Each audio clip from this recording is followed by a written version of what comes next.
phone at a certain level, and you should be okay, for sure. All right.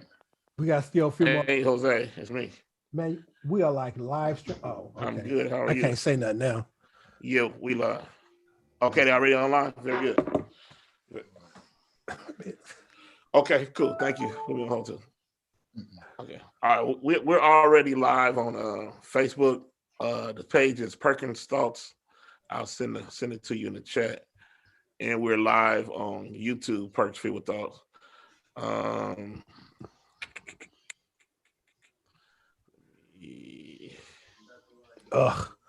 This lady gonna get the nomination, huh? You know, I would think more of her if she would say, can we just wait till after the election, right? Mm-hmm. But she playing his hand though right now. And she has a murderous look in her eye. Yeah.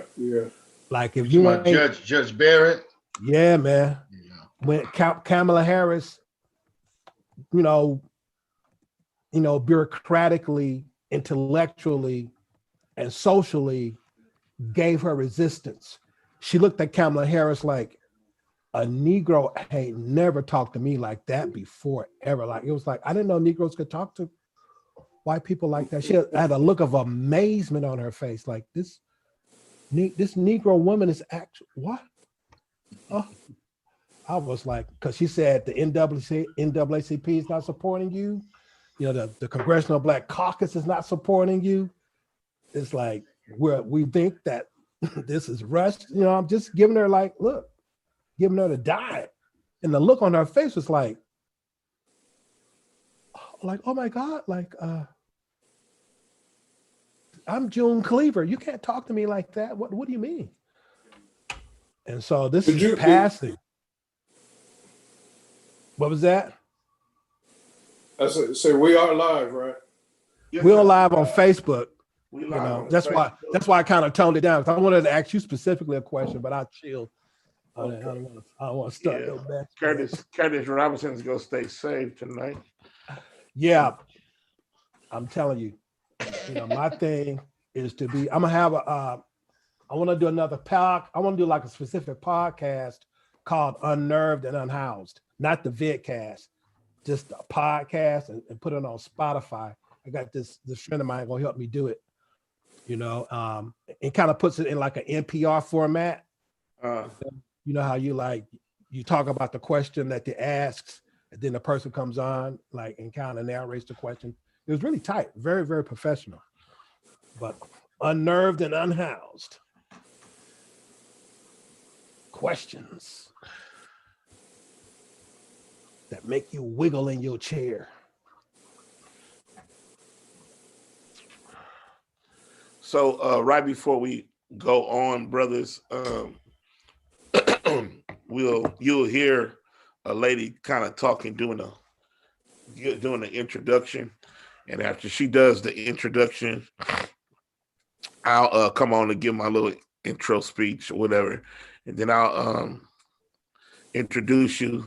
You say hello, good evening, whatever one you want to do, and then we'll get right to the questions. And again, it's just discussion on passing through a pandemic. That's it. Conversation is very organic, however we flow. We have ups, we have good moments, or whether I'm gonna say bad moments, but we have serious moments, we have good fellowship, but it all depends on how we flow. And we take questions when we go off the radio. Sometimes people chime in and we're able to take a couple questions possibly while we're on the radio. But oh man, I think this is show 29 for us. Wow. We've been doing it since for 29 weeks. I think we're a couple weeks behind how long we've been down completely for the pandemic. So the Lord has been kind to us and kept us with a decent following, and And he's breathed on it. I can actually say that. So we got 2 minutes until we go on the air. Like I said, you will hear in your ear the lady talking, and we'll go right to it. But I appreciate y'all for coming on, man. I'm doing it in honor of my brother this month. His birthday was on the 9th of October, so I was trying to think of something to do to honor him, and this is what the Lord put on my heart. So we had Curran Lee, the Lee brothers from Stone Mountain, Georgia, second week, and the Pleasants was supposed to be with us, but Who? Who's that? So what happened to that show? I thought I missed it. It was Didn't happen. scheduling conflict. Okay. And so we ended up pulling in the Bryce, and they That was a great show. That was a great show. stepped in. So we able to have what, 4? No, we had all 5 of the brothers for a minute. Yeah, we did. Oh wow. Yeah, all of them, dude. It was funny. And then y'all closing us out. So I mean, it's a good. The cool part about it is what I've liked is that everybody has had some type of relationship with my brother, and I'm just grateful I got a co-host that supports me, man. We don't have no funk. We already in the funk. Ain't no need to That's what he said. Ain't that what he said? That's what he said. We come here through the funk. That's what he said. Ain't no need to create. Fannie Lou Hamer say, if you were born black in America, Come on, you're y'all hear that? already in it. Yeah. So when she stopped talking, we will be right on. I'm going live. I love it, dude.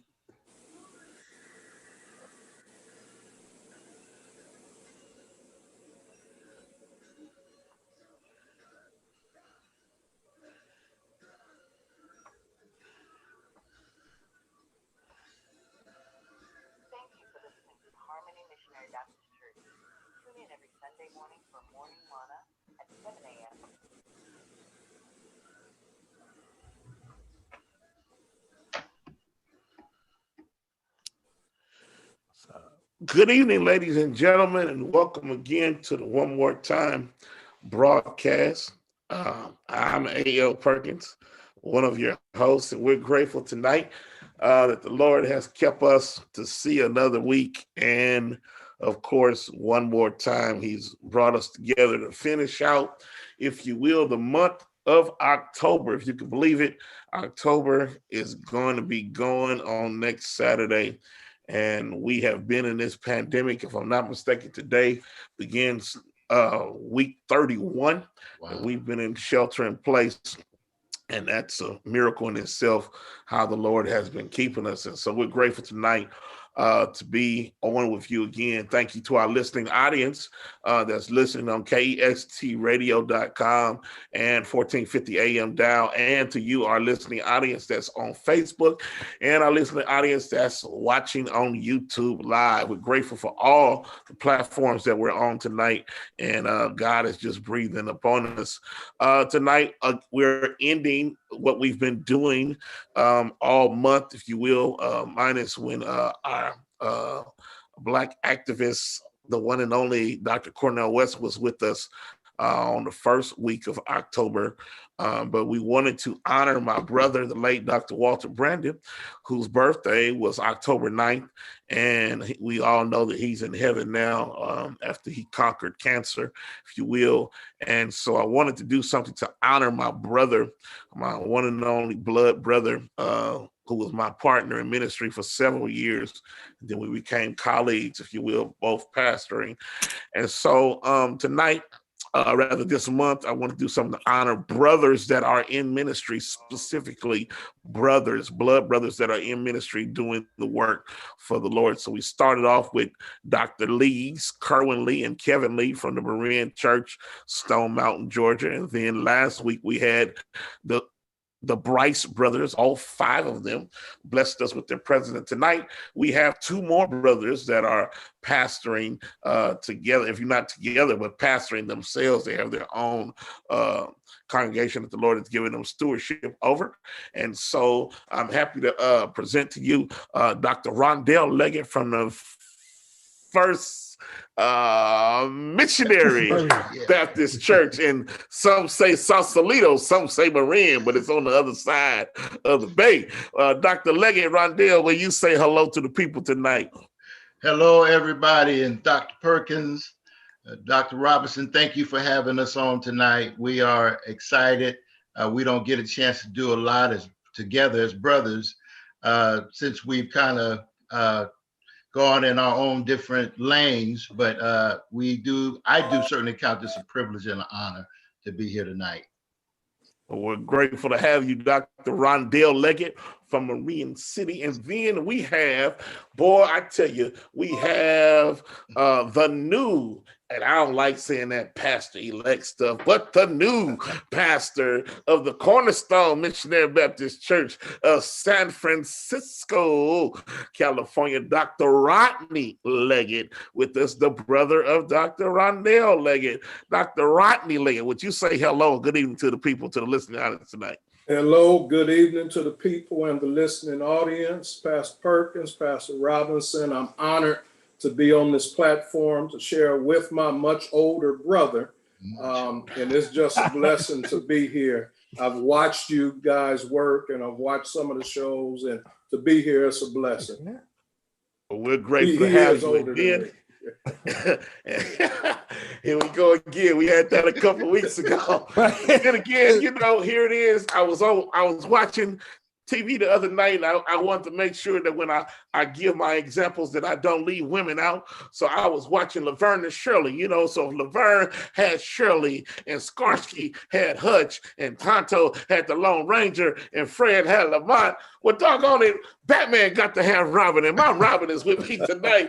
Pastor Curtis Robinson, say hello to one and only best co-host in the world. Say hello to the listening audience tonight, my brother. Hello to all my friends out there in Facebook land and on YouTube land and on KESTradio.com, 1450 on your AM dial. I'm glad to be here. Yes, I am. Robin. Perk is Batman. But you know what? I don't care because I get to ride in the Batmobile. And I tell you, ride good. You want to ride? You want to ride? To my friends, to the Leggett brothers, man, God bless you guys. Great pair of brothers, man. Man, you do your parents well. A lot of integrity. I can tell you guys are good. I didn't know that Rondell was older than Rodney. I did. Yeah, he is. Much older. Am I getting it? Man, you gotta stay on that, man. But hey, Perk, we getting started already, man. Wow. Already. We ain't even been on here already long. out the gate. It's gonna be funny tonight. I love it. Well, ladies and gentlemen, again, we're grateful tonight to have some good brothers on with us. And I mean, they are the epitome of just brothers that complement each other. Man, they support each other. And I'm grateful to close out the month with such I would say, such a good group of guys, two guys that are full of integrity, serious about the word, and serious about their walk. Let me also give kudos to Dr. Rondell Leggett. I forgot to mention, not only is he the pastor, first missionary, but he is the present moderator of Progressive District Association Baptist, all them name educational. He the president of the Progressive District. Progressive Missionary Baptist Educational District Association. There you go. You hit it, man. Do I know, moderator? You know it. There it is.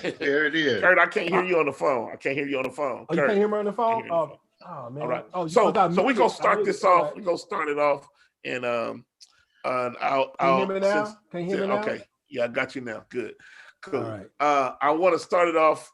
The question that we've been asking all the pastors that come on this show, and one of the reasons we were led to do this show is because we wanted listening audience to hear what other pastors are going through, not just locally, but from all across the country, and how this pandemic really affected everybody. It didn't matter what position you hold in the church, doesn't matter, how long you've been a Christian. This pandemic kind of shook everybody up. And I just want to know, as we start tonight, when you first heard about it, first aware of it, before we get to your professional perspective, what you do from pastoring point of view, I just want to hear how you dealt with it personally when you heard. Were you on the road traveling? What were you doing when you got word about how serious this matter really was? Dr. Rondell, you can go first. Then Rodney, you next. Well, when I first heard about it, me and my wife were on vacation in Cancun, Mexico. And at that time, it appeared to not be something that we had too much concern about. But nevertheless, we did hear that, something that was coming our way. And so it was probably about 2 weeks after that, it hit here in the United States. And, the first few weeks, certainly it was I would say, very traumatic, because we didn't know what we were dealing with, and had no idea that it would spread and take off and have the kind of impact that it has had. And so, but through all of that, Lord has been kind, and certainly, we've dealt with it. We've tried to follow all the protocol and procedures and whatnot. But yeah, we were airborne when we heard about it. And it didn't appear at that time to be something that we had concern about, because, we're supposed to have a president that's supposed to make sure all those kinds of things, we're safeguarded from those things. But that's a whole nother conversation. A whole nother conversation.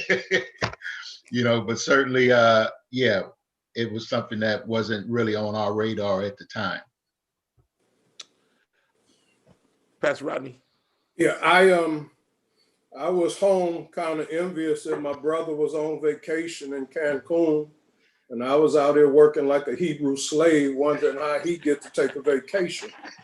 But seriously, when I heard about it at first, it was, you try not to think it's going to be as bad as it is, but it has exceeded every expectation.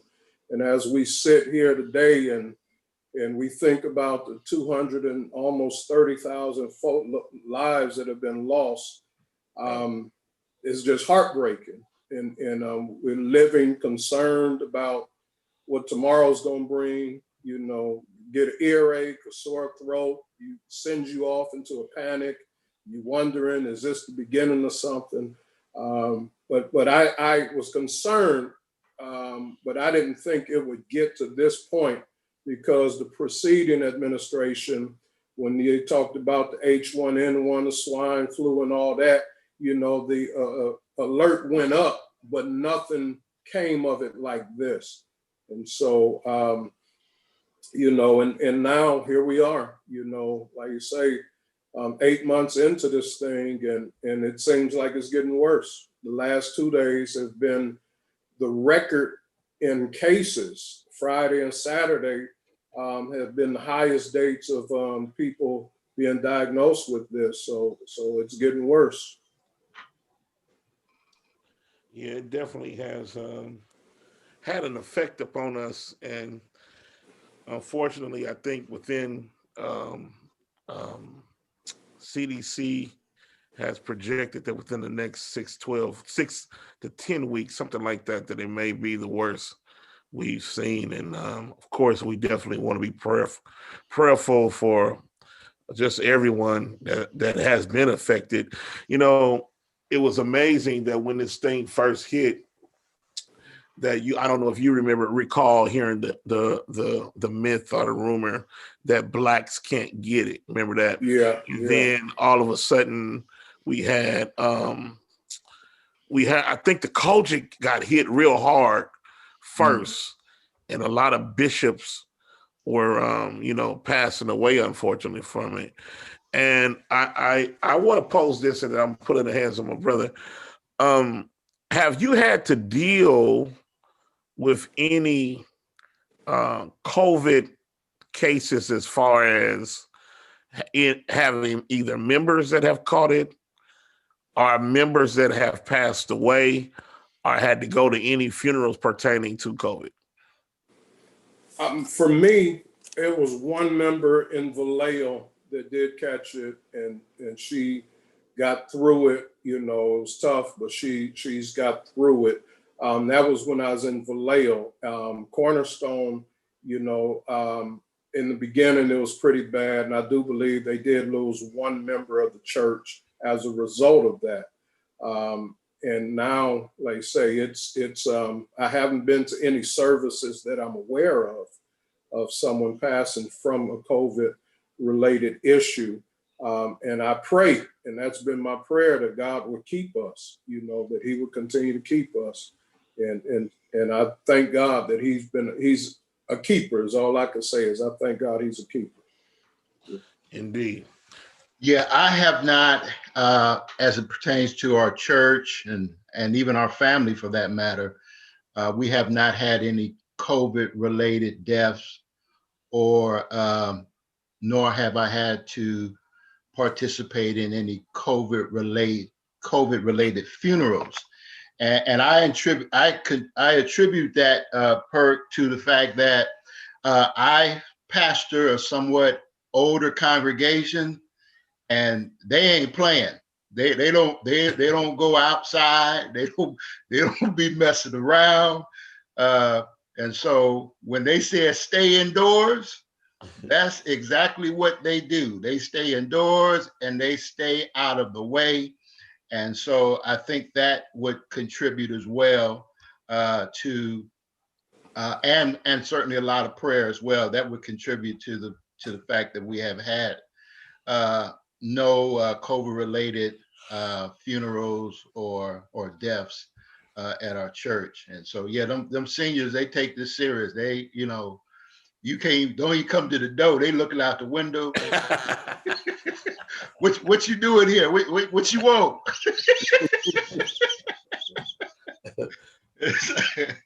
Pastor Robinson. I was going to say, man, that's Marin City, man.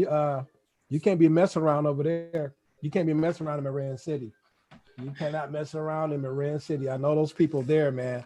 And speaking of Marin City, but I guess I can go ahead and ask this question, Pastor Perkins, if it's okay with you. Sure. He's getting nervous. He's thinking No, I'm not going to do that, man. No. So again, Pastor Rondell Leggett, Perkins, are you seeing these comments? You guys are popular. Brooklyn Nelson, right? Sacramento, yeah. Sacramento. Lavelle Jones. I'm not even going to say what Pastor Jones said. Should I? Why are you laughing?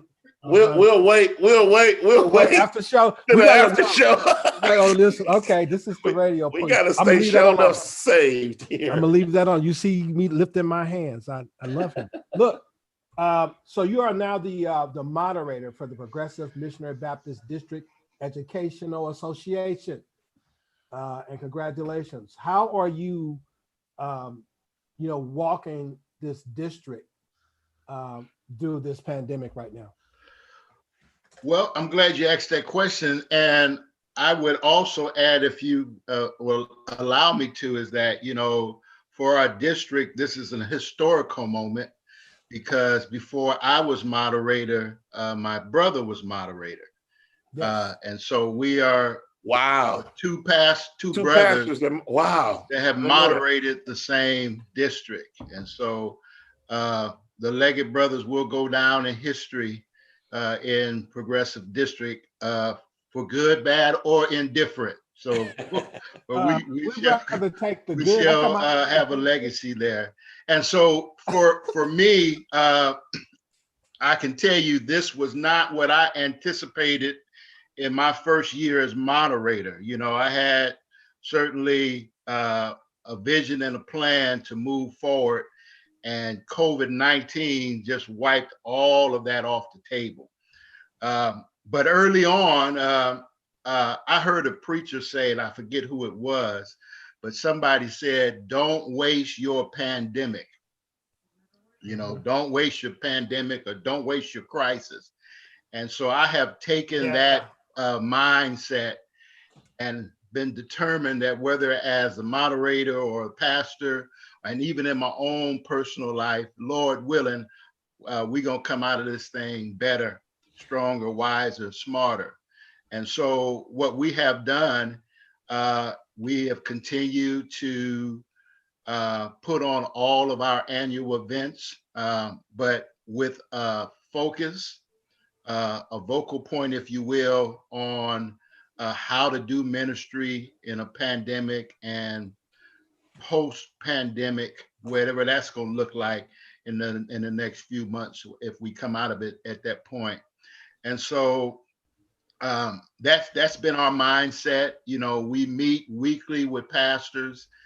We have a pastors core group, a reflection group where pastors from the district come together. We check in with each other. We share resources. We're very transparent, you know, because I think a lot of pastors would say that they're probably doing more, or at least it feels that way physically, than they were doing prior to the pandemic. And so, you know, we've been very hands-on, and we have continued to move this, what we call the Progressive District vehicle forward, you know, and continue to provide resources and opportunities for ministry. And so it's been a blessing. And again, like I said, I have taken that motto of don't waste your crisis, don't waste your pandemic. And so far, you know, that's what we've been doing. That's fantastic. I just looked it up. That quote originally came apparently from a guy named Paul Romer. Paul Romer is a Stanford economist, and he won a Nobel Peace Prize. No, he won a Nobel Prize for economics. And he says a crisis is a terrible thing to waste. Okay. Are we on the Wheel of Fortune, or what we on? Because you got. Oh no, you man, look. No, man. I know, just messing with you, man. We keep it funky down here, man. I appreciate that. Yeah. Hey, man, no, man, because I love that. I love that saying, and it's like, and it's really true. And this is a crisis. You're right.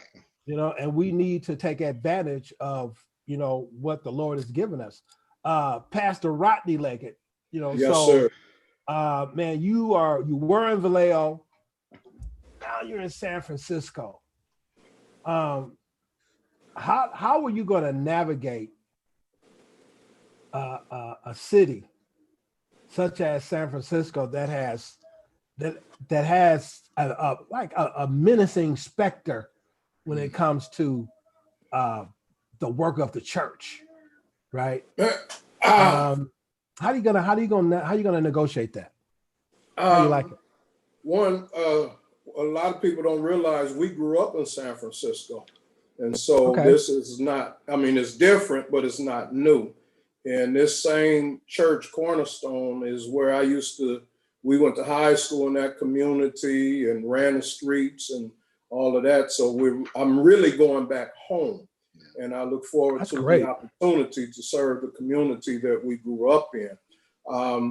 And just trying to really relearn the landscape and who the active people are who are really doing things that matter to people. And I'm looking to partner with like-minded ministries and agencies that can help us to reach people to be a blessing to people. And in showing the love of Christ, reaching out to people, we hope to win some people to Christ. And so I look forward to being active in the community and getting involved with organizations and agencies and just promoting the word of God. I do believe that if we lift Jesus up, he'll do the drawing. But in this day and age, you can't just sing and entertain folk. You got to be relevant. You have to have something to really get their attention and help them to see why they should consider Jesus. That's fantastic. I appreciate that. I would love to take that to a deeper level on the afterthoughts. However, I'm going to turn it back over to Pastor Perkins. Can I say something? Of course you can. I've seen what Lavelle Jones said. No. And the only reason he said that is because he just got saved this afternoon. Oh! That was a good one. He said this afternoon. Let all the new converts just and we're grateful. We're grateful. Amen. Lavelle, you asked for that one. Oh boy, I told him. That was an uppercut. Lavelle tried to come with the left. I told him we was gonna have to. We gonna have to get him on the show. Yeah, we'll have to get him on the show soon. But one of the things that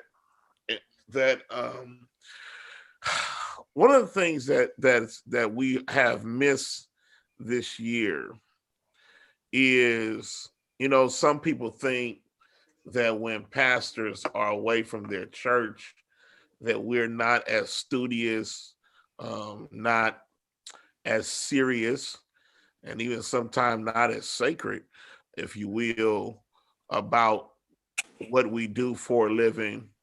And, one of the things we all can say, we are a part of a great state convention. I give shout out to our state president, Pastor Pleasant. Look at stop it. And so, one of the things that we look forward to, well, I can't speak for you, but I'll say for me, that I knew at least a couple times a year that I'll be able to come together and see the brethren and at least, catch a lunch or dinner and sit down and have some genuine dialogue with brothers that could relate to different things that another pastor could go through. I recall specifically Pastor Rodney Leggett. We were in Palm Springs, Palm Desert. We were eating lunch, and I remember me and you were sitting down, and you paid for the late Pastor Williams, his wife, lunch. I remember that just like it was the other day. And I'm saying this to lead to a segue. How have you dealt with the fact that this year we have not been able to do any denominational meeting per se like we used to? Everything has been virtual. Have you missed the fellowship? Have you missed the opportunity to just see other brothers and sisters that you normally would see during the year, just by way of just encouraging each other? Good, genuine fellowship, how has not being able, I know for me, I'm a conference guy. I'm at IC3 every April. I'm at, October, I'm at Word for the Times. September, I'm at CIS, Cutting It Straight with H.B. Charles. So there's a whole little schedule I have going through the year. And to not be able to go to any of it just felt different, felt strange. What about you? We know what the pandemic has done. We know how it has affected us, if you will, within our personally, but then professionally, it's affected us in ways where we've had to do new things such as this to have fellowship. How have you been able to deal with that? Yeah, for me, I that's pretty much the only time we get together to hear some of our favorite preachers in the state, to just do a check-in, man, how you doing, share with one another, and that fellowship. So I miss it tremendously because, it was at conventions where I could sit down and talk with Pastor Ephraim Williams and Pastor Fred Campbell and Pastor Larry Ellis and so on and so forth, where you would have those opportunities to just sit and talk with them, sit in the class with them, sit and have lunch with them. And so I miss it tremendously. But I also was excited about the way we bounced back and the innovation in doing the annual session via Zoom, I thought was just amazing. Dr. Rondell. Well, me personally, even though I am a moderator, I really did miss all those conventions and all that stuff. I'll be honest about that. Y'all said I could be honest here, so I'm just going to tell the truth. But certainly I did develop some relationships with pastors and folk along the way. And it has been tough, but what I realized in this process is that relationships, what this pandemic is really teaching us, or shall I say teaching me, is that you got to be real intentional about, your relationships now, and I think it really reveals to us, who are the people that really are important to us, and because the people that are important to us, we find ways to stay connected, and so certainly, again, like I said, I've been to some of the conventions and whatnot, but that has never really been my thing. I go about 2 days in, I'm ready to go home. So I'm just being transparent, but I do get what you're saying about the relationships and the people that you meet and you see, and I would say to that, that this pandemic has taught me that if I really have authentic relationships, then I'm going to be intentional in keeping up with those people, even if it's just talking about preaching, and there's some folk that I reach out to all the time that's in my preaching circle, that if I need some advice or I got some questions, we try to find a way to get connected and go through what we need to get through as it relates to ministry or even on a personal level. That's good. Let me say this. A lot of people think that when pastors go on these conventions and conferences and doing denominational work, that it's like we're just getting a vacation. But a lot of people forget that we're on the West Coast. So whenever we go to a conference, Midwest, East, we're up at like 5 a.m. for the 8 o'clock service. You know what I'm saying? Mm-hmm. That ain't no vacation. No. That ain't no vacation. Sitting in class, sometimes nodding. They're like, why you sleep? Like, man, it's back at home. It's early. You know what I'm saying? And we sitting in church where we normally sleep. Right. And you talking about you and the late nights and all that stuff. We're gonna talk about late night. Right. Listen, we need to take a break real quick, and then when we come back, Rob, you can pick it up. Jose, go ahead and take us out, please.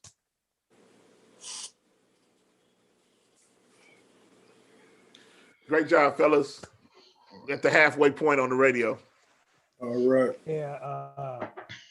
That convention stuff, that's a worthwhile conversation, because I think what a lot of brothers have discovered is that if what we do in church, it was a waste of time. Mm-hmm. We're discovering that, right? Because like I'm conditioning my people now. When we come back, it's like devotion, sermon, go home. Mm-hmm. Devotion, sermon, go home. I had a thought today is the Sabbath day. We're supposed to get some rest anyway, right? But when he asked me that question, I thought about Bernstein. So we still Facebook Live. It's good for entertainment a little bit. And so we asked Bernstein the same question. Bernstein was like, "Well, I'm an introvert anyway, so it don't bother me." I was like, that was like so Bernsteinian. I was like, man, that is funny, man. Yeah, the introverts are loving this, and the extroverts are going crazy. I'm not going crazy. I do not have COVID fatigue. I believe in listening to doctors and what they say. Absolutely. And what they do, right? And I'm not tripping. I am not tripping whatsoever. When the Lord is ready for this thing to be over with, it'll be over with. Yeah. Mm-hmm. And if I'm still here, I'll still be here, and I'll be saying thank you. For letting me be here, man. But I do want to. Angela Leggett said, absolutely. Y'all got a lot of people coming out here. Oh, whose wife is that? Which I didn't know. That would be my wife. Oh, all right. Yeah. My wife is Annette Leggett. Annette, wait a minute, hold on a second. Y'all tripping already, man. I gotta get. All right, so not only are y'all brothers, right, but both of y'all wives' name starts with A. Yeah. Man, you gonna make me hang up this phone. But how y'all figure that one out, man? How y'all do that one? It is what it is. Yeah. Who did it? Who been married the longest? Okay, I'm gonna say that question. So I was like, who been married the longest? Who got married first? Did the younger Leggett get married first or the elder Leggett? That would be the younger. Oh, really? Yeah. So y'all was over there running the streets over there in San Francisco and Bayview Hunters district. I heard you, Leggett. DJing, bartending, all type of stuff. All right, man. Talk to me. Keep it real, man. Keep it real. The roof is. We gotta wait for the after show. Oh yeah, don't get although Shane got the award on the radio. Yeah, I heard that. We don't want the Shane Scott Award, right? He got on the radio like, yes. And we were like, that's good for our sponsors. All right, welcome back to the One More Time broadcast. This is A.L. Perkins, your host, and Curtis Robinson, my co-host. And this month, we've been honoring my brother, the late Dr. Walter Brandon, who unfortunately passed away last year from cancer. And of course, we give a shout out to all those cancer survivors, if you will, that are still fighting. Shout out to those that have lost loved ones to cancer, that awful disease. And so because we're honoring my brother, we've decided this month to honor brothers that are in ministry. And we've had a great lineup this month, and we're closing out with two local brothers, if you will, from the Bay Area, Dr. Rodney Leggett and Dr. Rondell Leggett, and they have been blessing us on tonight. And so, Pastor Robertson, you had a nice little dialogue going. You can go ahead and continue it, and I'm putting it in your hands, sir. Go ahead. Thank you, my brother. I want you guys to tell me what your thoughts are about voting. I was telling my wife this afternoon, we were sitting talking, and it just seems like the country is on edge right now, right? And I would say that the world is on edge right now, because the way that the U.S. goes in this election is going to create a different paradigm, no matter who wins, either or. So what is your message on voting? I know that California, to be registered, is shut down on October the 19th.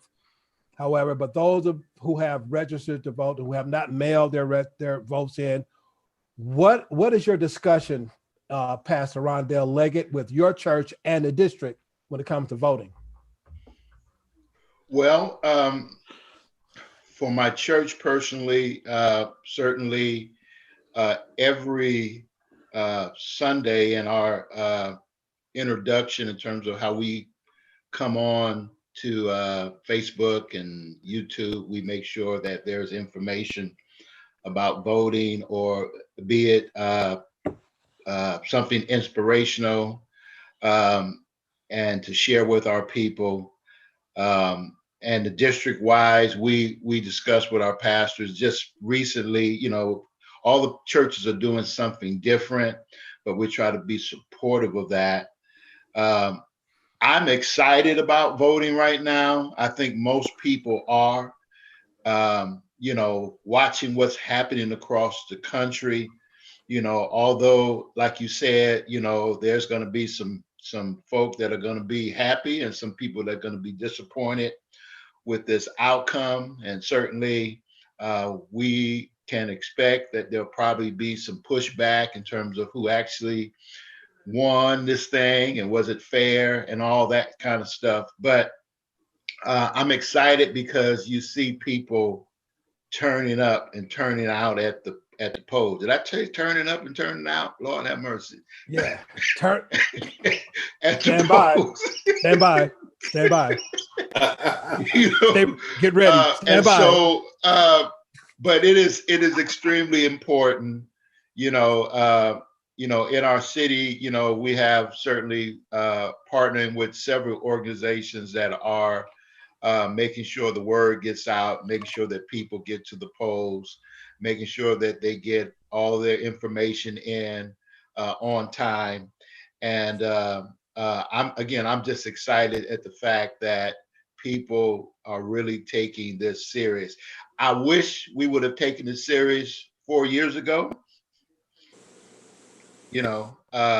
because we're seeing the aftermath of that, with certainly some of the choices and decisions that are being made right now.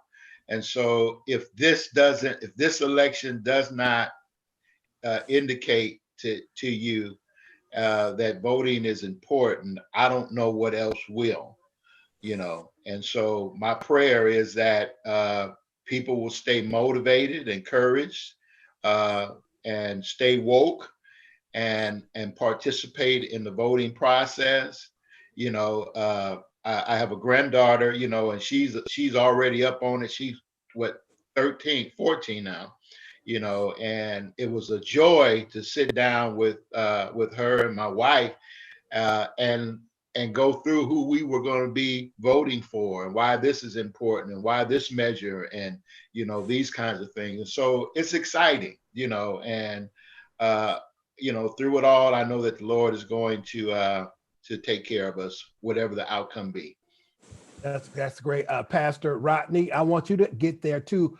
However, I want to throw this twist in, and if Pastor Rondell, you want to jump on it too, because you said something that spiked me, because you said if we had to did a better job in 2016, it would have come out better.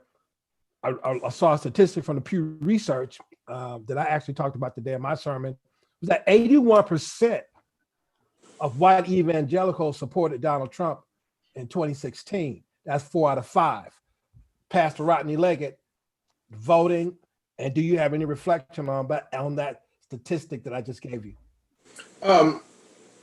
Knowing his character, I think it's a shame that the evangelicals would choose him basically for the Supreme Court is all they wanted, and overlook his character and his flaws, because Michelle Obama said something back in 2016 about the president reveals who you are, that pressure reveals who you are. And we've seen it day in and day out that he is overwhelmed, he's incompetent on so many levels, but the evangelicals had an agenda, and it was to get the Supreme Court so they could overturn Roe, abortion issue. Yeah. But they overlooked everything else just for that. And that's a problem in itself, that you want to fight for rights for an unborn child, but once you get here, you don't want to give them health care, proper education, or anything, and so that's kind of a shame in itself. But I do believe that we should encourage others to vote. I believe churches should do voter registration drives. I pray and strive and encourage to try to have 100% voter registration of everybody who's eligible to vote in the ministry. That's my goal. That's my prayer. And it's important because where do they get the jury selection from? From the registered voters. And if we're not registered to vote, we won't be called for jury duty. And then people won't get a fair trial of their peers because we're absent from the picture. But I think people died fighting for this right.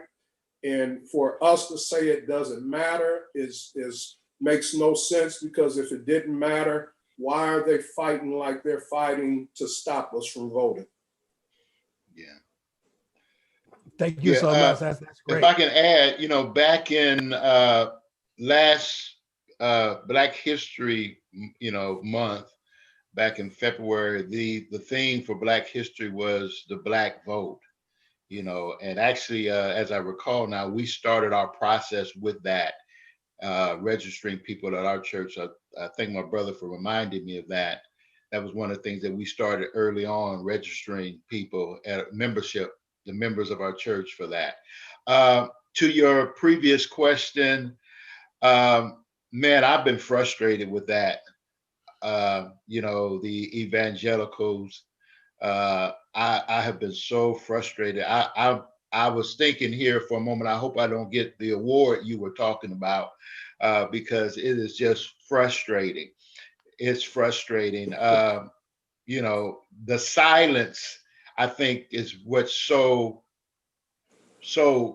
hurtful to me, because I do know a lot of Caucasian pastors, white pastors, and I haven't heard from anybody, maybe about one or two at best, and it's frustrating for me. I think there's so much hypocrisy in all of that my brother spoke to, and I'm sure you've heard others speak to, that makes absolutely no sense at all. And if we are going to be one church, if we're going to be unified, you've got to care about my needs. You've got to care about, Black and brown people.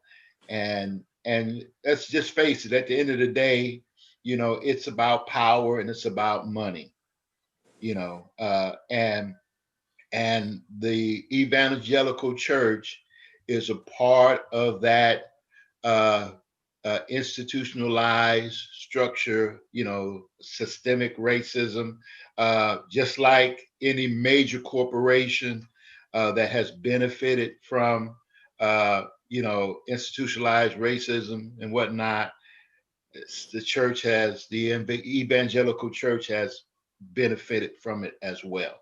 And so it's one and the same almost. You can literally say that, and it's frustrating, to hear people talk about wanting change, but it's not holistic change that does not include people that look like me and you. On the surface it may, but when it comes down to where the real power and about prosperity and all of that, the church is right there in terms of committing. Like someone said, and you can look this one up. Sin is probably the greatest sin. Racism is America's greatest sin. And the church is right there with it. A part of that. So. Yeah, I like that. I think, but I did it without cussing. Cussing, man. Thank you so much. that sounded Baldwin-esque. Yeah. Yeah, sound like some James Baldwin stuff, man. Mm-hmm. But you got some good thoughts, man. I appreciate that, Brother Perkins. What you just shared causes me to ask this question, and it's interesting, brothers, that you don't hear a lot about the word of faith right now. You don't hear a lot of prosperity stuff going on right now. Mm-hmm. They real silent, real silent. And unfortunately, where we are right now, silence is almost like you agree with what's going on. And here's my question to the two of you. Here I go, Kurt. How do you feel about a preacher, pastor that has a platform to preach every Sunday and he does not say anything about social justice? What is your personal take about that? Do you think you can be a gospel preacher and be silent about the social injustice that's going on in our present day? No, you can't effectively preach the gospel without addressing, amen, the oppression of people. That's what it's about. Jesus preaching to bring liberty to the captive. And if we're not addressing the issues, we are, it doesn't matter. When I started preaching, I've been preaching 27 years. And we have uncles and grandfathers and cousins that are preachers. And I was told you got to have a newspaper in one hand and the Bible in the other so you can be relevant, so you can understand the times. And our messages should address that. The civil rights movement was led by preachers who were not afraid to speak truth to power and to deal with what was going on in society. So when we don't say anything about it, I believe we're failing God and we're failing the people by not saying anything about the plight of the people, regardless of the color too, regardless of their standing, their education. We need to address injustice everywhere. Yeah, I would add to that, Perk. The gospel is vertical and horizontal. John 3:16 is vertical. Luke 14 and 18 that my brother just mentioned is horizontal. You got to do both. Unfortunately, because of seminary training and bad theology, some preachers only focus on the vertical and not the horizontal, and it is both, and it certainly is a challenge because, if you don't know, you don't know, and so it has to be, some preachers, if I can just be honest, just need to probably go somewhere and get educated on their own history, and that's probably really why some, if they're honest enough to admit it, why they don't preach social justice. It's not that they don't. It's not that they don't want to. It's just that, you got a lot of Black folk that don't know their history, and some of them in the pulpit. Wow.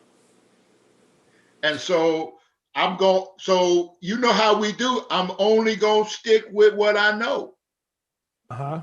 And not pause and take a moment, maybe even take a sabbatical, and get some training in social justice, how to lead your church and, in a social justice movement, and I think that's really probably where people are.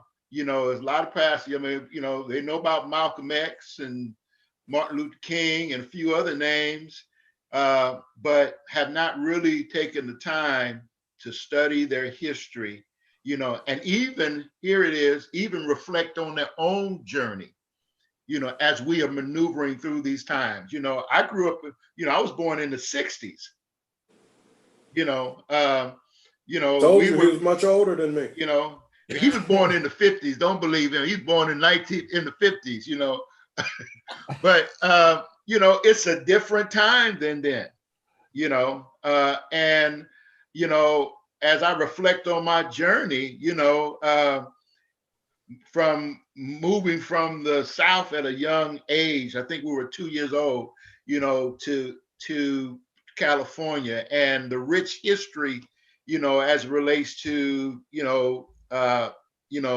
the Black experience here in California, and this particular area. You got right over where y'all are, the Black Panther movement started there. How many preachers even know that? I mean, I like the assumption is that they do, and so there is a lot that we can do, and we need to be honest and say, you know what, I wasn't trained to preach that way, and maybe I need to talk to my membership or talk to my church, and if you like going to conferences or reading books, go read some books, go to a conference and get educated, on the issues and matters that of social justice, and just stop and make sure your ministry is not only vertical, but it's also horizontal. Fantastic. Our host says that we have about 7 minutes left on this radio show. And so what we like to do is get some closing thoughts. Oh, by the way, Pastor Rondell Leggett, that American's Original Sin was quoted by Jim Walls. Jim Walls, yeah. Racism, White Privilege, and the Bridge to a New America. Yeah. Awesome. He's got another book that we were reading together, me and my brother, called, was it Christ in Your Crisis? Was that the name of that book, Ronnie? Yeah, I believe so. Yeah, great book. Yeah. Okay.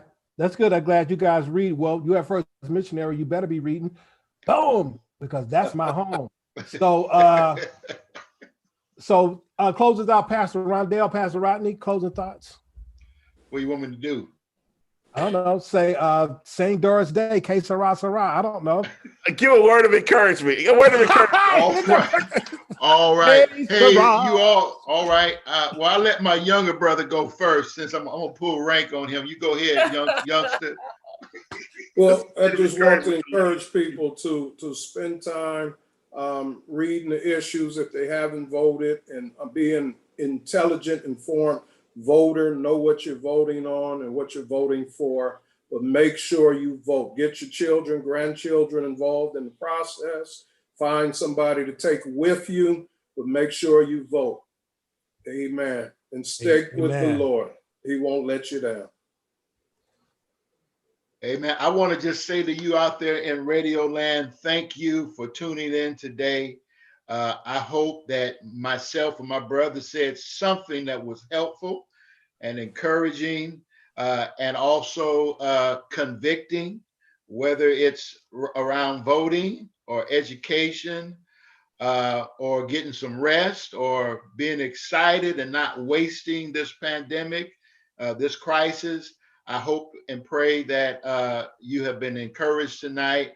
And I'll tell you this, certainly love to hear from you. Call Jesus first and foremost, and then call your pastor. All right, God bless you. If you're going through something, call Jesus first, and then call your pastor. All right. Pastor Robinson, give your closing thoughts, man. Listen, it's been great being on with these two brothers. I've admired them. They are great personalities.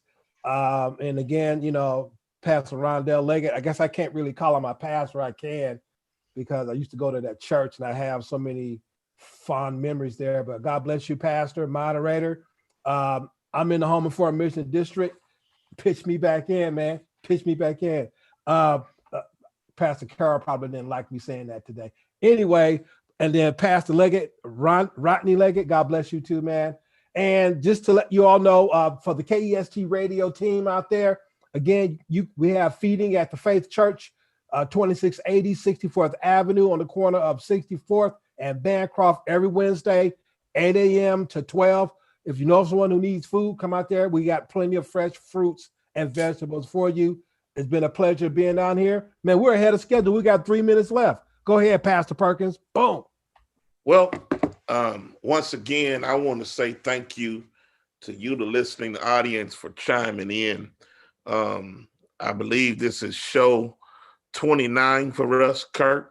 And so we're grateful that you've been a guest with us for 29 weeks, somewhere around there. And more importantly, I appreciate you, the listening audience, for helping me keep my brother's spirit alive. If anyone knew my brother, you knew He was a meek, down to earth guy with a killer jump shot. We're gonna kind of talk about that next on the after show, the two of y'all, because I heard y'all play a little ball or something. We'll talk about that later. But I want to say to you, the listening audience, again, it has been a great month, and we bless the Lord that we've been able to honor the late Dr. Walter Brandon, and by honoring present pastors that are brothers in ministry. And I don't know if the strong lady is listening, but I want to give a strong shout out to my mother tonight, who is just a remarkable woman. And of course, I couldn't talk about my brother without at least mentioning her, and the late Deacon Clyde Anthony Lamont Perkins. And so, Mom, give a shout out to you. Much love to you. Hope you feel better. And listen, it's been a great show again. To our listening audience, we're trying to do something new. Thank you for bearing with us. Catch us on YouTube Live. We're on Facebook Live, all simultaneously. And catch us next week, as we'll be coming back, hopefully, with a very, very good show again on next week, kind of historical again. And so, listen, hey, it's been a wonderful, wonderful month. And please, whatever you do, make sure you go and vote. We go push it again heavy next Sunday. That'll be the last Sunday before we are able to do it. But we want to make sure that you vote, make sure that you understand who you're voting for, and your vote is your voice. So don't be silent, right? So listen, that's my time. Thank you for your time. And hopefully next week we'll catch y'all next time. All right. I'm out. Jose, take us out, man. Been a great show tonight.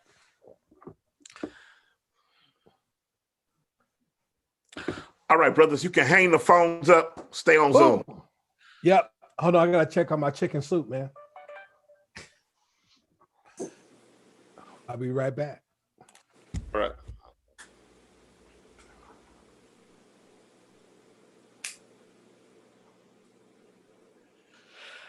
Great job, brothers. That flow go pretty quick on the radio. When you got a good flow, good conversation, that hour just go. That's why we started the after show, because the hour just went by too fast. Wow. People had the opportunity to kind of engage a little bit more with us and ask questions and things like that. So we're grateful again, man, that y'all come on. And, it was a good show. I can possibly sing you the recording. You said this was show 29 or 31? Hey, man, look, Jewel London said that she said what? She on episode number 30. She started before we did. She said she on episode number 30. She on 30? She started before we did. Oh yeah, she probably did. Because Jewel London on page though, man. Yeah, let me join my 29 on this platform. Not the Facebook and Zoom. I mean, Zoom. Okay. We've been 29 on the radio. Got it. Started since then. Let me play my theme music to start the after show. Hopefully y'all can hear it. Can't hear that.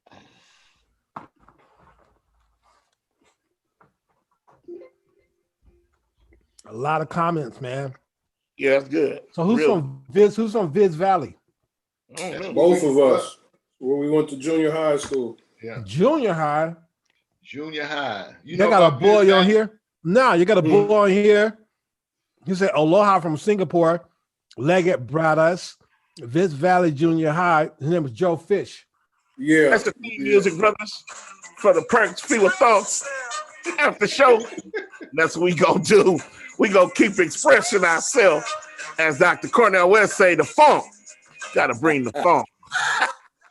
That's right, baby. Gonna do on the Perks Feeble Thoughts show after show. So thank y'all, listening audience on Zoom. Rather on Facebook, Perkins Thoughts, and we're live on YouTube, Perks Feeble Thoughts. Again, grateful to have my co-host with me, my man, Pastor Curtis Robinson, and then grateful to have these brothers with us, sharing on the after show. We moving along. I just want to say you can get your mask. Oh, dude, that's cool, man. Get that mask. We're gonna get masks available real Where soon. my mask at, man?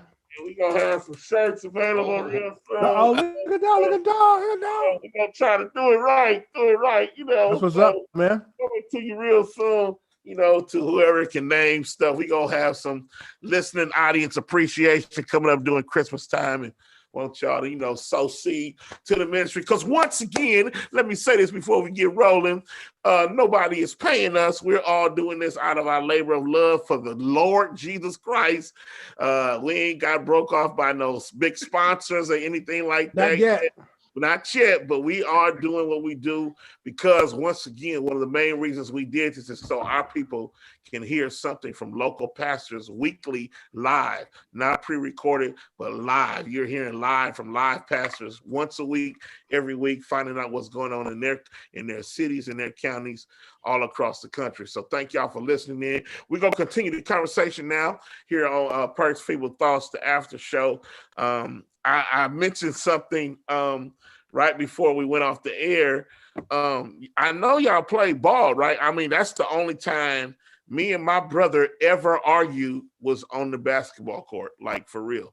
That's the only, we didn't argue when we sang quartet together. We didn't argue when we preached and pastored together. But when we was on that doggone basketball court, my brother had a jump shot out this world. I was the penetrator and the kicker, but he always wanted to dribble, man. That's when we get into it. Now, I know y'all both play ball, though, right? In San Francisco, right? Yeah. Okay. What high school did y'all go to? Woodrow Wilson, class of 83. All-city quarterback. Are you a lefty, huh? No. You're not lefty? But I did complete a left-handed pass on the fourth down. As they was tackling me, I threw it with the left hand and completed it for Go the ahead, first bro. time. Get that sack. Yeah. So tell me this. What is it like to be, and of course, we give our condolences to you both, because we know just rather recently within the last, I want to say 6 months or so, right? It was a year last Friday. Yeah, about a year recently that your mother passed. And I do have a ministry that's coming up for pastors that have experienced loss. Is going to be called the Lifters Ministry, where we'll talk about how to deal with that process of grieving for pastors and preachers, because we often get forgot about. And if you think about it, we have a lot of brothers that have gone through. Lavelle lost his mom. The Williams lost. We can walk all the way down. I got to about 10 to 15, and I'm personally going to be inviting y'all to be a part of this ministry that I think is going to be a blessing to you. But what is it like to be able to pastor even in the vicinity of where you grew up, being in Marin City, now coming back home to San Francisco? That's, for some of us that play ball, our if we make it to the pros, that's our thing. But since our profession has changed, is it just similar? Like, I get to come back home and do what I've been called to do? What is that feeling like? Can you explain that? I know it has to be a good feeling, though. Yeah, it is a good feeling to come back home. It's also kind of intimidating because a lot of folk know me, and they may know some stuff about me that they don't know nothing about deliverance and redemption. Okay. But that's an opportunity to share with them that if Jesus could save me, he can save you too. Right. Amen. Because when they come with, I remember when you used to, I'm going to start shouting, thank you, Lord, that he delivered me, healed me, kept me from all of that. But it's exciting because you want to make a difference. You want to have an impact. I don't want to just be a resident evangelist where all I do is preach on Sunday, and we don't, and I'm not involved in anything else. And so this church, Cornerstone, is already involved in feeding ministries, and they're doing some great work already. And I just want to contribute and add to the great work they're already doing. And so, but I'm looking forward to the challenge. I believe the Lord has prepared me for such a time as this. And again, it's about partnership too. You know, you can't do it by yourself. You need to connect with people who want to make a difference. Right. What about you, Rondell?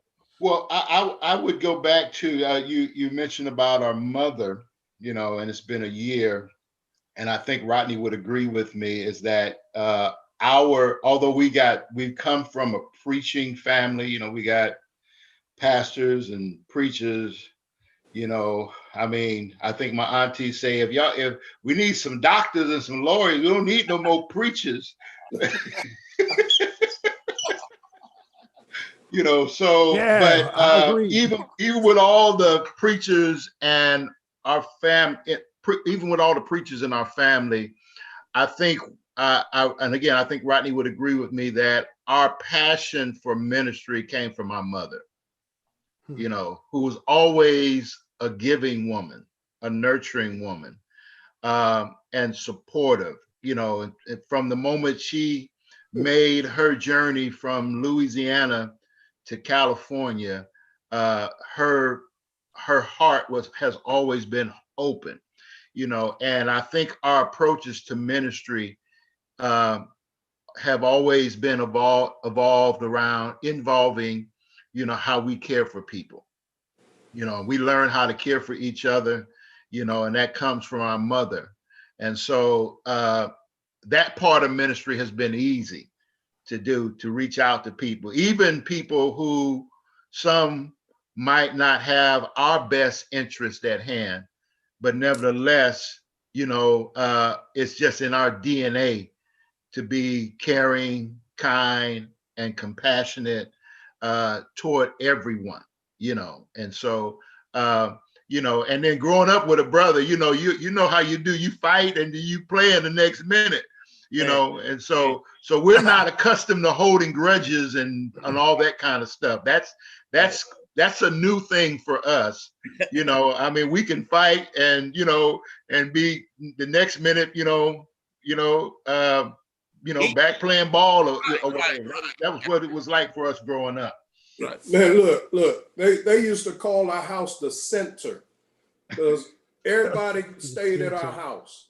Friends, cousins, family from out of town. Our house was the transition house. And they used to say my mom was married to Cecil Williams at Glide Memorial because everybody came to our house.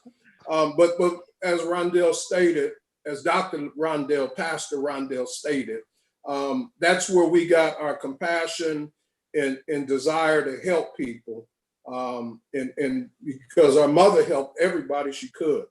And so we're grateful for what she instilled in us, what she poured in us, and just thank God for all our family. You know, I was blessed on yesterday that my oldest son, Rodney J. Leggett, Esquire, and his wife, Dr. Cece Leggett, my oldest son is a lawyer and his wife is a doctor. Wow. And they stopped by, had breakfast with us, and told us they had a surprise for us and handed us a sonogram. So my wife and I are going to be first-time grandparents, and we're excited. Great, congratulations. And about that, and I've been wanting to tell people all day, but I couldn't hold it no more. So you got breaking news tonight, Perk. You got breaking news. Breaking news. Where? Perk's people thoughts. You heard it first. You heard it first here. You heard it first. And so we just, you know, and the first thing that came to my mind was, man, I wish my mama was here so I could call her. Absolutely. You know? Yeah. And but you know, everybody goes through that. It's part of the grieving process. We're not exempt. Right. We don't have a special connection to God that we don't cry and we don't feel the pain. Right. But the thing for us is that we keep showing up. We can't take time off when we're hurting, when we're grieving, when we're suffering, when we're having problems. We still got to show up, and we still got to tell the truth on God. That's right. Yeah. And that's his ministry, because I'm going to Mexico. I'm getting out of here. That ain't me. That's him. That ain't me. This is the raw and uncut. This is raw and So uncut. go to Mexico. Yeah. Perks Yeah. Let me do this real quick. While I just saw her, I got to give this shout out. Pastor Curtis Robinson, the voice of harmony, is watching us tonight. Oh, really? That is Josie Douglas, Sister. Hi, Sister Josie. Anybody know anything about the Harmony Missionary Baptist Church, 4113 Telegraph Avenue, and have listened to that broadcast over 30-something years, you know that voice. And she watching tonight, and I want to give her a shout out, Sister Josie Douglas, the voice of harmony.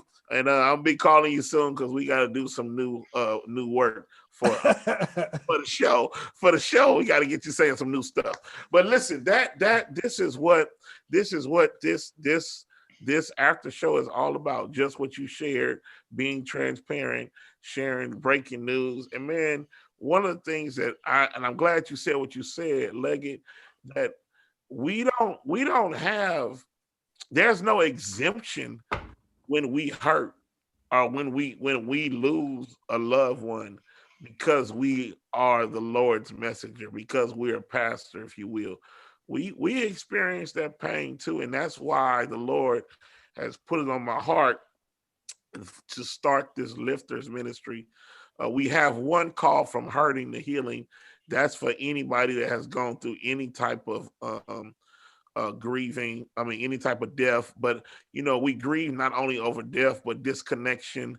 If you have gone through a divorce, retirement, anything you've been connected to, and then it's not there anymore, you go through these grieving symptoms. And so we have that from hurting to healing. But the Lord placed it on my heart about a month ago. I don't know if you remember Julian Spencer. Dr.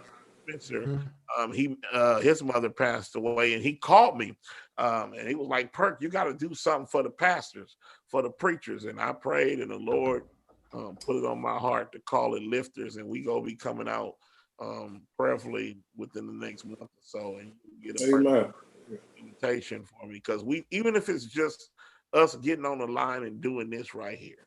Just sharing how we feel, how we dealing with stuff. It means a lot because you're not holding it in and you're processing it. So, Kurt Robinson, man, I know you have questions. Yes, I do. I'm looking at all these comments, man. The hearts went up. Aren't they coming in, Doug? Man, they are. The hearts went out, man, when Leggett said, "I'm gonna be a granddaddy." It's like bing, bing, bing, bing, bing, bing, bing. Man, I need some help deciding my granddaddy name. Your granddaddy gotta help me to decide. Well, my grandkids call me. No, he already Pawpaw. No, my grandkids call me Poppy. Pawpaw. I'm Uncle Pawpaw to all his grandkids. So they call you Poppy? They call my grandkids call me Poppy. They call you Poppy? They call me Poppy because they know I'm like Big Joe. Poppy. Yeah. Man, that's great. There go Mom's sister Coleman said, Mexico is okay, Pastor. Okay, Pastor. And she gonna be chiming in. Would you take Pastor Perkins too? Get him. Hey, listen, man.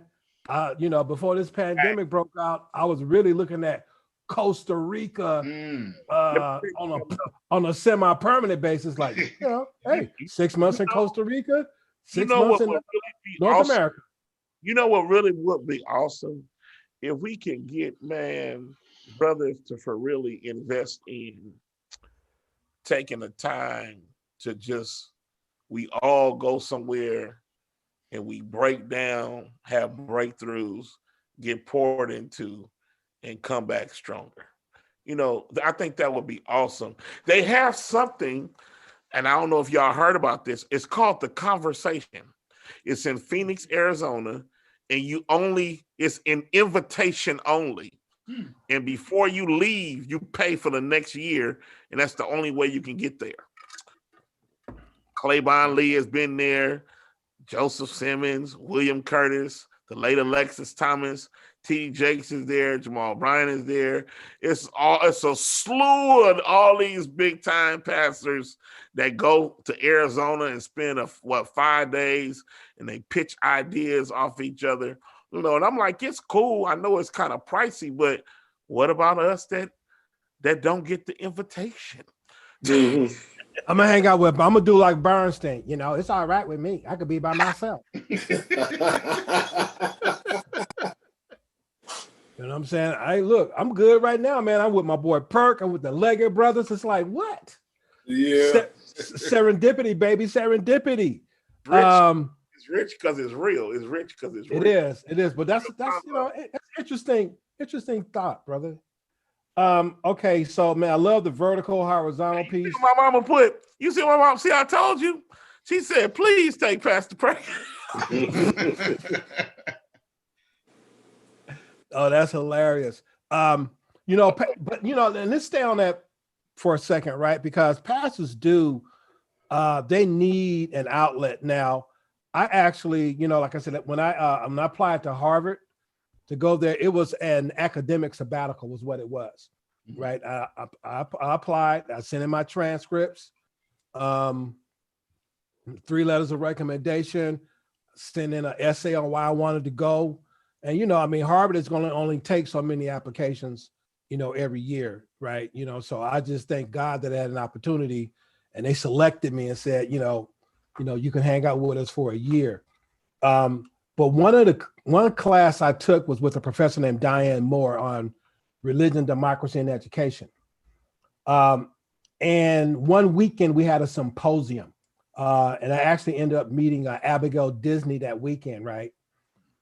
But one part of that symposium was dealing with who heals the healers. Mm-hmm. Right.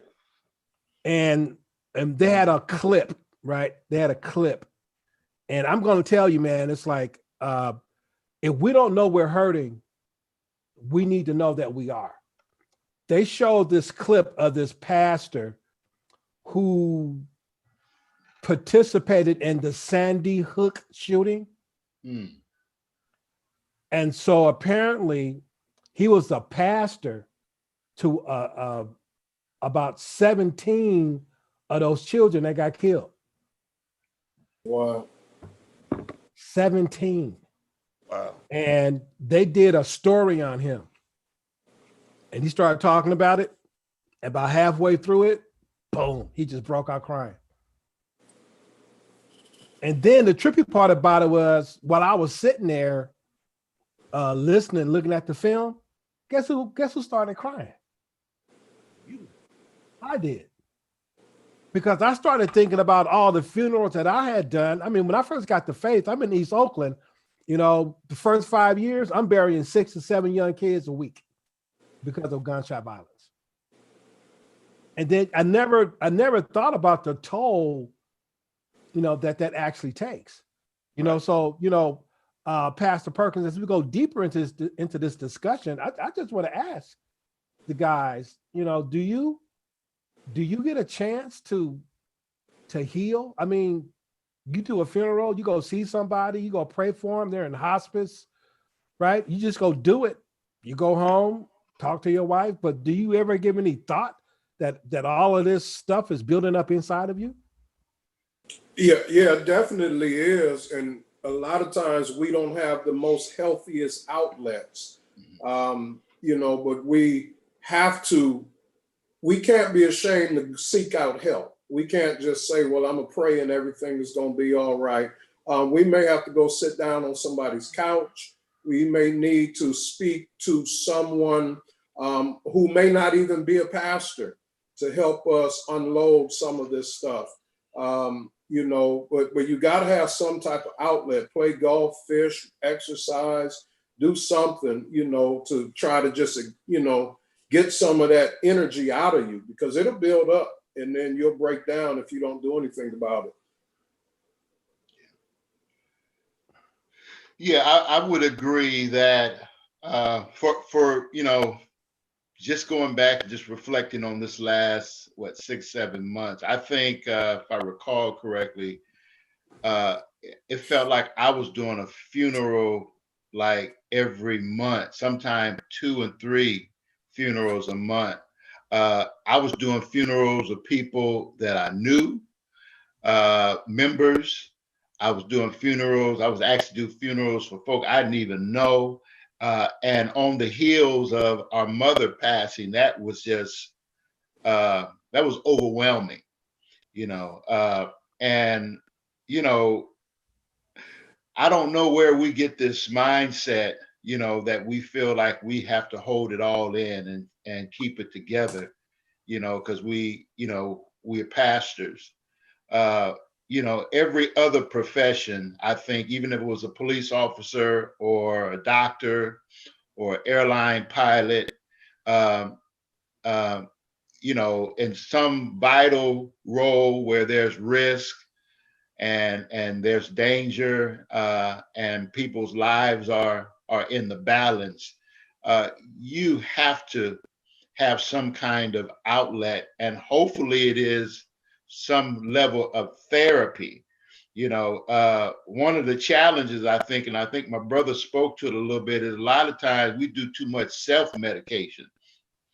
You know, I heard a preacher say, you know, and I know he meant well and God bless him, but I heard a preacher say to me, um, when my mother passed, he says, you know, every now and then the pastor got to go in the medicine bag and take some of his own medication, you know, to get through, you know, because we always preaching to other people about, you know, how to deal with death and how to deal with grief. And then when it's our turn, his analogy was, I need to go in the medicine bag and take some medication. And I thought about it for a moment, and I know he meant well, but what came to mind is that what kind of doctor, when they need medical care, will try to treat themselves? Mm-hmm. You know, that's a danger, you know, and too often I think what we try to do is we self-medicate, you know, and there are people out there that are well able and capable and willing to sit down with pastors and help them work through their issues and their challenges. You know, which you want an airplane pilot or a bus driver or any other uh, in any other career that people's lives are in the balance, and this person needs some real medical care, some real treatment, and they say, okay, no, I'm gonna take care of myself. I'm gonna fix this problem. Which what really happens is we really end up hurting ourselves and potentially put other people at risk as well. And so we need to be honest enough to say, you know what, I need to go get some help, you know, and I need to talk to a therapist. You know, some of those other things may work for a little bit of time, but ultimately, to really be healthy and whole, we got to get therapy. Mm-hmm. Mm-hmm. You know, Interesting you say that, because I think, and this is just my personal commentary about this, that I think the church, the parishioners have to be taught that the pastor is not Superman, and the pastor has to reflect that he isn't Superman, because from my take, what I remember the old school church coming up is you never really saw your pastor emotional. You know what I'm saying? You never really saw him shout. You know what I'm saying? You only saw him, if you ever saw your pastor get excited, and I'm only speaking for me, it was probably doing his clothes. That was about the most you ever saw your pastor get excited. And so I think where we battle with is that we've kind of groomed our people, and then some of our old school pastors have groomed themselves to think that if I do hurt, you can't see it because I want you to keep this image of me as your leader, but I think it's the total opposite. I think if we show our people that we're not Superman and that we're able to relate to them on different issues that they may go through, it gives us a greater opportunity to really minister and understand things they go through. You know, I recall this when my daughter was born. A lot of people don't know my first child passed away, Anthony Lamont Perkins Jr. He died, unfortunately, passed away. But then, so when my daughter was born, she was a preemie born at 6.5 months, like 3 pounds, you know. And so for the life of me, I didn't understand. Why did that happen? Why did that happen? It wasn't until I started pastoring that I had 2 members go through the same exact thing that I was able to say, hey, this is what's going to happen. This is what you're going to go through. This is what's going to happen. And they were like, how do you know this? I said, I know this not because I'm so close to God. I know it because my own daughter went through it. So we were able to cry together. We were able to really minister to them in a way where it was like, look, this is not because I'm quote unquote pastor. This is because of the experience I've had in my life that I'm able to relate to you. But I think what I've experienced is that when you tell a church that you go get help, you'll go talk to somebody on the couch, they are in shock sometimes. Like, what? Not you. But the truth of the matter is we got to talk to somebody. Amen. The load that we're carrying, and we all know on this line that everybody, the 3 H's, everybody can't help, everybody can't handle, and everybody can't hold what you're going through. Everybody can't handle it when you tell them. Everybody can't hold it because they go tell somebody else, and then everybody can't hold it. I mean, it's just something that we all. And so now you got to find the person that you know you can confide in, and then when you get on Facebook, you ain't go see, is he talking about me? You know. And so I think it's a training process. I think that as we grow as pastors, that we're willing to see, it's this V word that nobody likes to talk about, that we allow people to see us vulnerable. That's really what it is. And trust that nobody would take advantage or try to manipulate us as we go through this vulnerable time. When my brother passed away, I told my church, hey, I gotta go. I preached his funeral, preached the next Sunday morning, preached the next Sunday night, and then preached. I said, man, I'm not right. Something wrong with me. Right. And I know something wrong with me.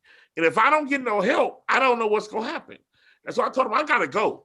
I don't know how long I'm gonna be gone, but I gotta go because I got to go talk to somebody. And that's when I ended up going to counseling and getting grief sharing and all that. And I would say this to any pastor listening, man, this is healthy dialogue tonight, because you don't have to go through something and think one that you're by yourself and then think that you got to carry the cross and every other piece of wood to show yourself mighty and show yourself strong to your parishioners. You hurt just like they hurt. And if you don't take care of yourself, you won't be no good for nobody.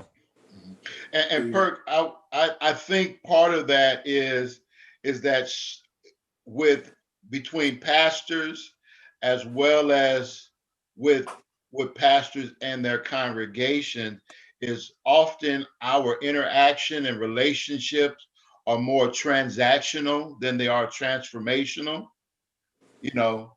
And so when we do move into relationships that are really about transforming and changing lives, it does open that space for us to be able to be vulnerable with our congregations.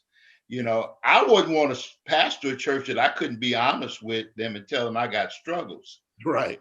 That, you know, that I couldn't do that, you know, and I've been blessed, you know, for the time that I've been at my church, you know, I tell them honest, I've been open and honest with them. Look, I am not perfect. Don't follow me too long, because you might see me do something wrong. Mhm. You know, Yeah.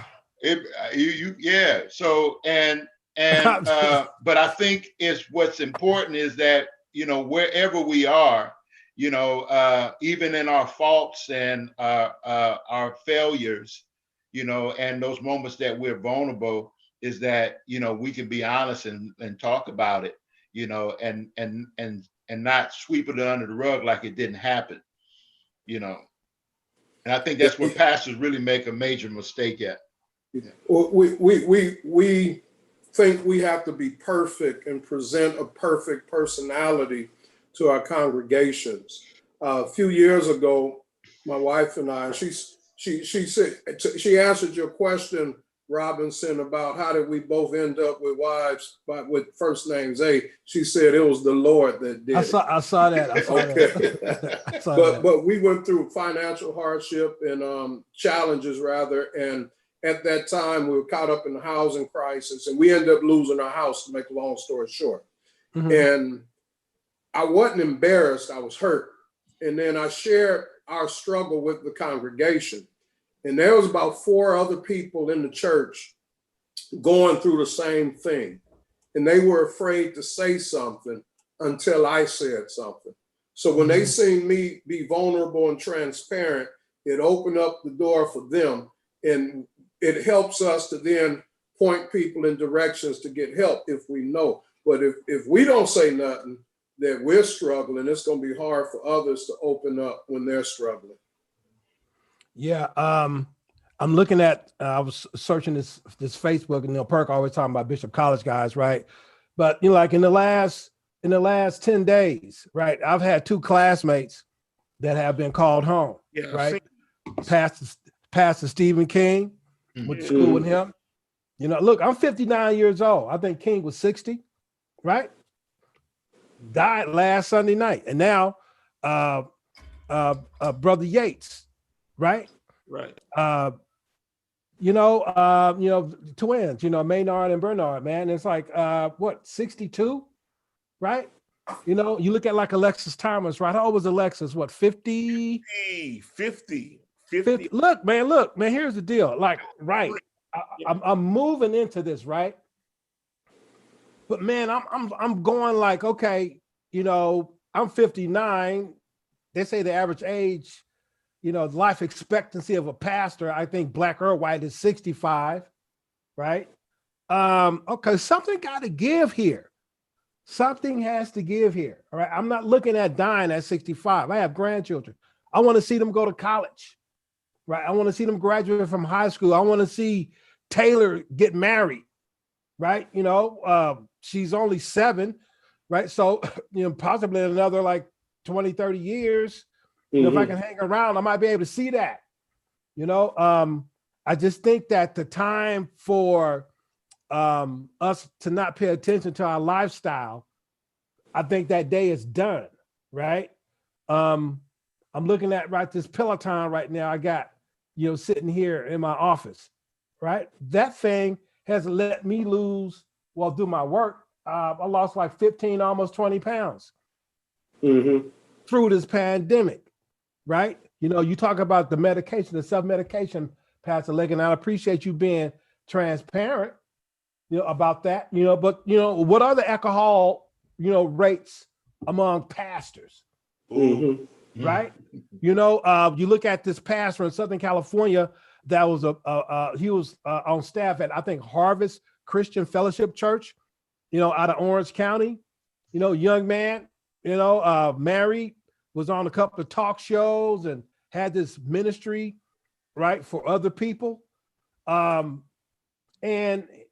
you know, his wife, you know, puts out on Facebook a few years ago, maybe 3 years ago, you know, my give the shirt off of his back husband no longer has to deal with his depression anymore, right? Why? Because he committed suicide.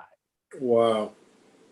And so we're seeing these rates. We're seeing suicide rates with pastors are on the uptick. So, you know, again, I think that this discussion is a good discussion because it's helping us to form certain levels of transparency, right? About ministry. Is it worth it that I die in the pulpit from stress? Bad diet, lack of exercise, failure to go to the doctor. Is it worth it? Is it worth it? So I can get up and say, he died.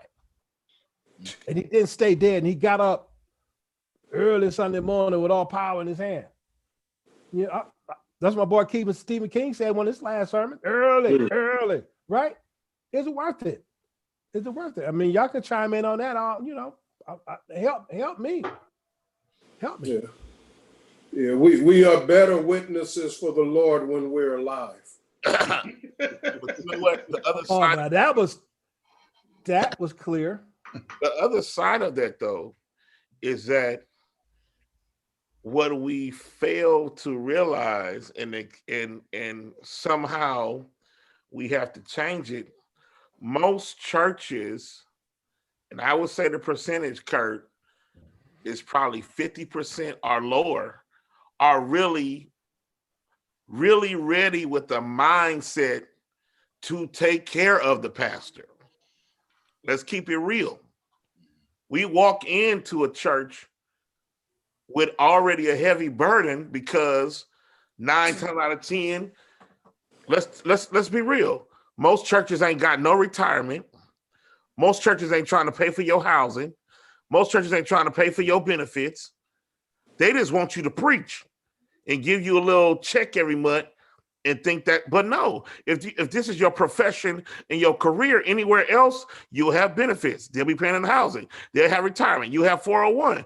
But why does the measuring stick get lower or dropped when it comes to having the greatest position on the earth, but the pastor is the least taken care of? Wow. And some of that stress is not because God ain't able to. Some of the stress is that you got people in position in church and ain't got no faith to take care of the pastor. And that becomes a load. That becomes a heavy load when you got children going to college and stuff like that. And you got colleagues that are making 6 digits and they can just cut a check. And you got to say, I got to go run this revival because I know if I get this revival, I can pay for my child's tuition. Before you get your money, it's already spent because most churches won't take it serious to take care of their pastor, but yet the jobs that they were on, that they retired on, they had medical, they had housing, they got COLA, they got raises and things like that. But if you think of the average, if we were transparent and talked and just got 10 pastors right now, I guarantee you 5 of them probably got retirement and 5 don't. 5 of them ain't getting housing, no benefits. Guarantee you. Because the people, that's not their responsibility, but it is their responsibility. Most churches don't even know a pastor need a package. So the church motto is, I could do all things through Christ Jesus except pay the pastor. Except pay the pastor. Think about it, because once again, here's my argument. If you're saying you're trusting God to vote me in, you can't just say it with your mouth, but you got to express it with your faith through your money. Because here it is, let's be honest, what church goes down because they take care of their pastor? God ain't gonna let that church fall. Let that church fall. Right. Perk, I agree with you. I think part of the mindset, unfortunately, for some churches is that in terms of their economic, situation, having a job that pays benefits, being a homeowner, et cetera, is that a lot of churches are unwilling, not all, but some are unwilling because they haven't been trained to do that. And secondly, probably either a previous pastor or a current pastor The church, the membership has not been blessed economically as well, and that makes a whole, why would you, for example, even we're looking at we're looking at our government right now. People are voting for Trump because they feel they're getting something out of it. People are voting for Biden because they feel they're getting something out of it. As a pastor, I would hope that the church that I'm leading, that the people that I'm ministering to, that they are growing economically, that they are getting better jobs, getting better education, getting promotions, being empowered. Because when they are empowered, then they're more inclined to empower me financially, Right. in terms of meeting my needs and whatnot. And so there are pastors, unfortunately, are in some bad situations, but there's this mindset that, okay, I need y'all to take care of me. Okay, but we taking care of you, but my life ain't getting no better. Right. Huh? Yeah. Right. Yeah, that's a good piece. And so it has to be both. When you see these churches that are really doing, they are doing workshops about, how to get your credit right. They are doing workshops, about how to build equity and how to get a 401k, how to buy a house. And so as your people are growing, then they are more inclined and in a position to be able to contribute more to the ministry. And we are part of the ministry, resulting in then our benefits and our packages would go up as well. And I've seen some pastors where they say, okay, if I don't grow this church in 5 years, I'm leaving. And what they mean by that is they're not talking about numerically, but they're talking about economically. Can I grow this church to a point where the membership is empowered and they are gaining wealth. They are in some sense. Now it's a little hard now because we're in this COVID thing, but certainly that has to be a part of it. But then you got some folk that they can have all of the things, all of the, excuse me for saying this way, all of the perks in place, and yet not do anything for the pastor. Man, so you're in Marin City, right? And like I've spent time over there, right? I know that it's been a while since I've been there, but you talk about economics, right? So I was there before that middle was filled. That middle used to be a big old field with nothing in there. Do you have a plan for economics? And hold on one second, Perkins. Brooklyn Nelson was telling me that Pastor E.L. Varnado also passed. Yeah, he just passed away last week. Pastor of the Macedonia Baptist Church here in Sacramento. Man, we've lost within the last week. E.L., not to cut you off, E.L. Varnado, Macedonia, Hinkston from Wayside Baptist Church in Oakland. Of course, Pastor Leroy Williams from San Francisco, and Pastor Johnny Robinson from El Beto passed away. It's been a few pastors that have stuck the sword in the sand, man. And so, yeah, but his funeral is next week. But he's right. He had just retired less than a year ago. Varnado. Yeah. Oh, really? Yeah, I remember him, man. In Sacramento, man. Great guy. Right. Great guy, great pastor, elder statesman, man. And that's another discussion too, because how often is there a succession plan? Right. Evergreen Church, Pinkert, great church, but he didn't put his hands on nobody. And he could have unofficially said, "Hey, Wayne Johnson, you the man." You know what I'm saying? And called it a day.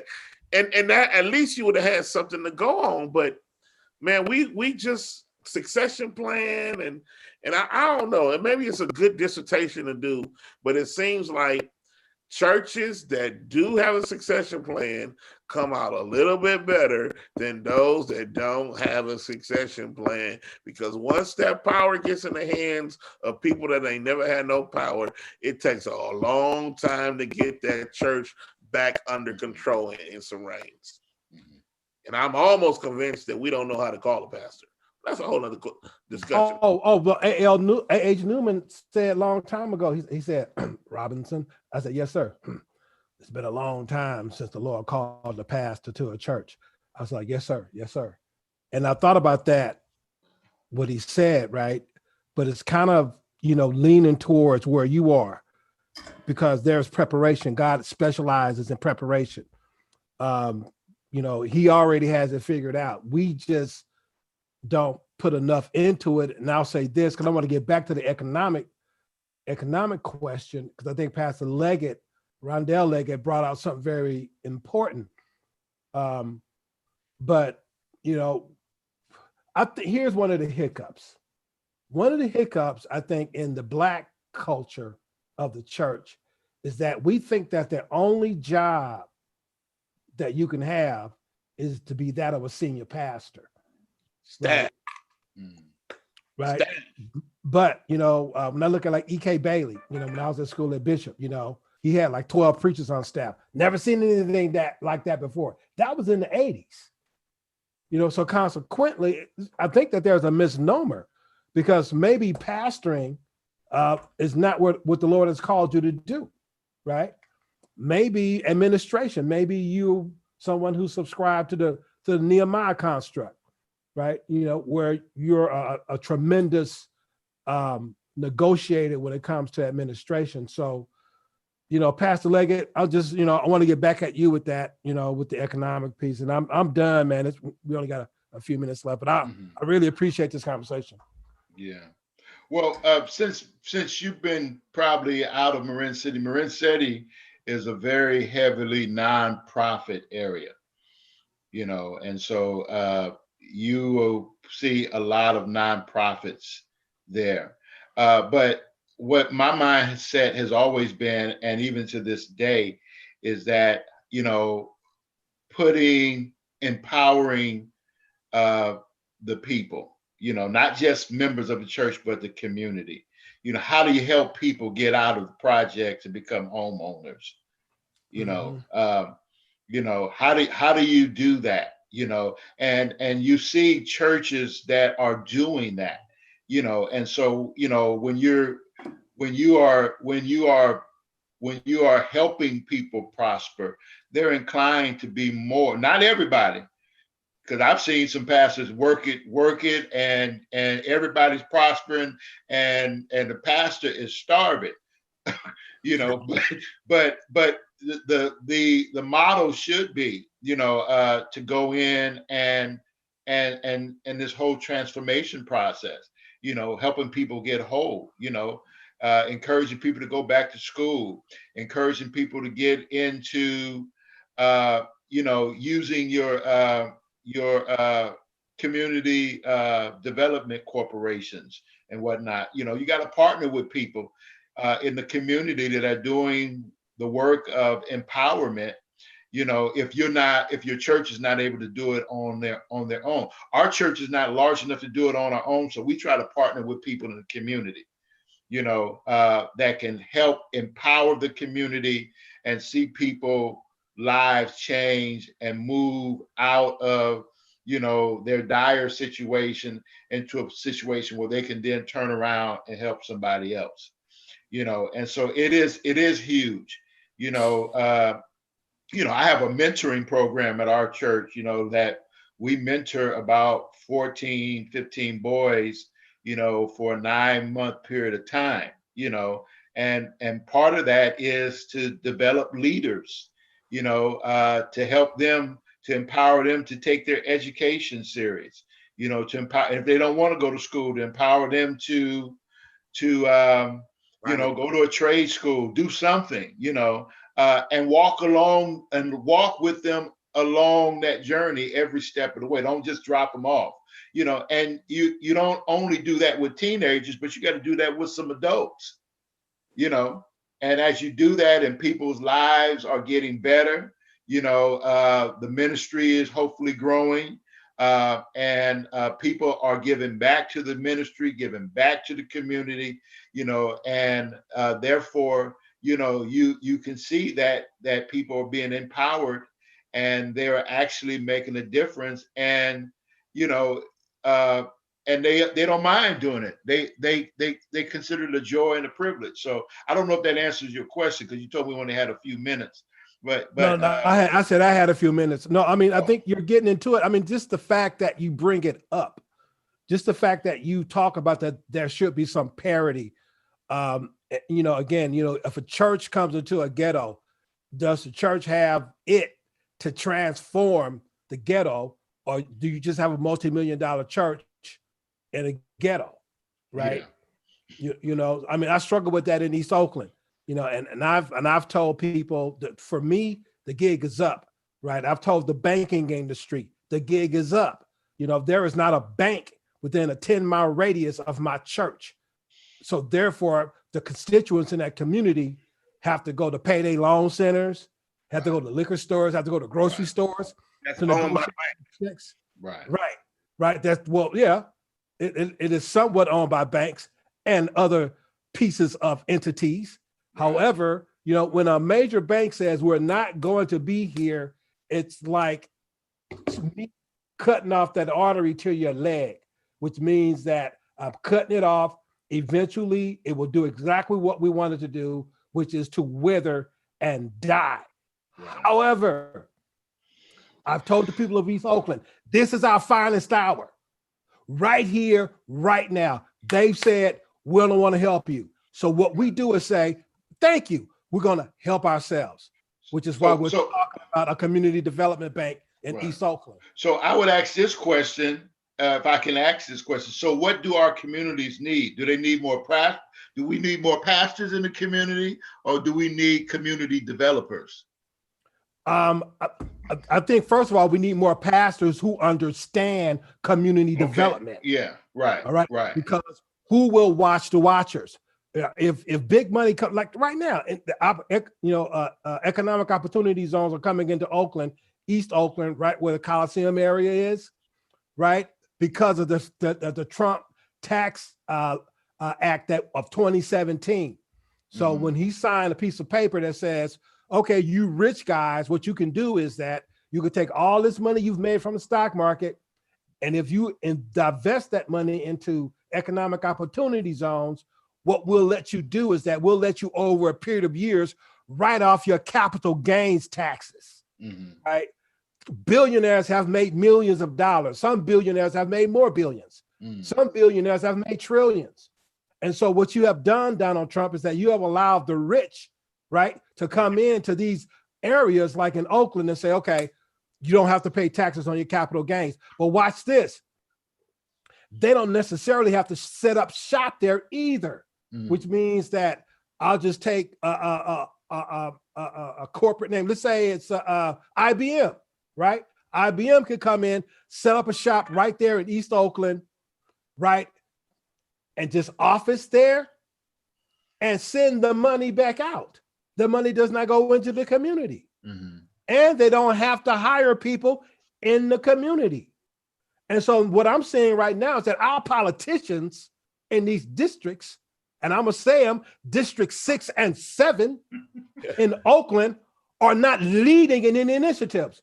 And when you tell me that, well, I've talked to the banks and they're saying that, their strategy is not to open up more branches. It's like, hey, man, you know what? You're giving me the sideshow. That's what you're doing. You're shuffling off the buffalo. But I tell you what, you keep on singing that song, because I'll be talking to those who are Black and talking to them who are brown and say, you are significant.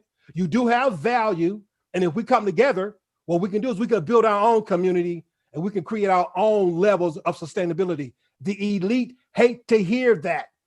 The elite hate to hear oppressed people talk about, we're going to get together and we're going to do something about this. They don't like that. Right. Listen, let me ask this. We kind of really touched on it, and then, depending on how y'all feel, we'll end our continue to go. Rodney, Pastor Rodney, what do you think, or what is your take? Some churches haven't returned yet. Some churches are still, you know, virtual. I guess it's a two-part question. Do you see yourself coming back soon? And when we do come back, what do you expect? I don't see myself coming back with a crowd soon. Just learning and seeing what it requires to open up your door safely. You can't just open up and say, we having church, come on in, wear a mask. You know, you got to have folks sign in for contact tracing. You got to take the temperatures. You got to put signages up. You got to do social distancing to the best of your ability. And if we rush into it, we're going to continue to become one of those hot zones where people are getting sick. And most of the uptick in this coronavirus is coming from family gatherings, religious services, where people are coming in.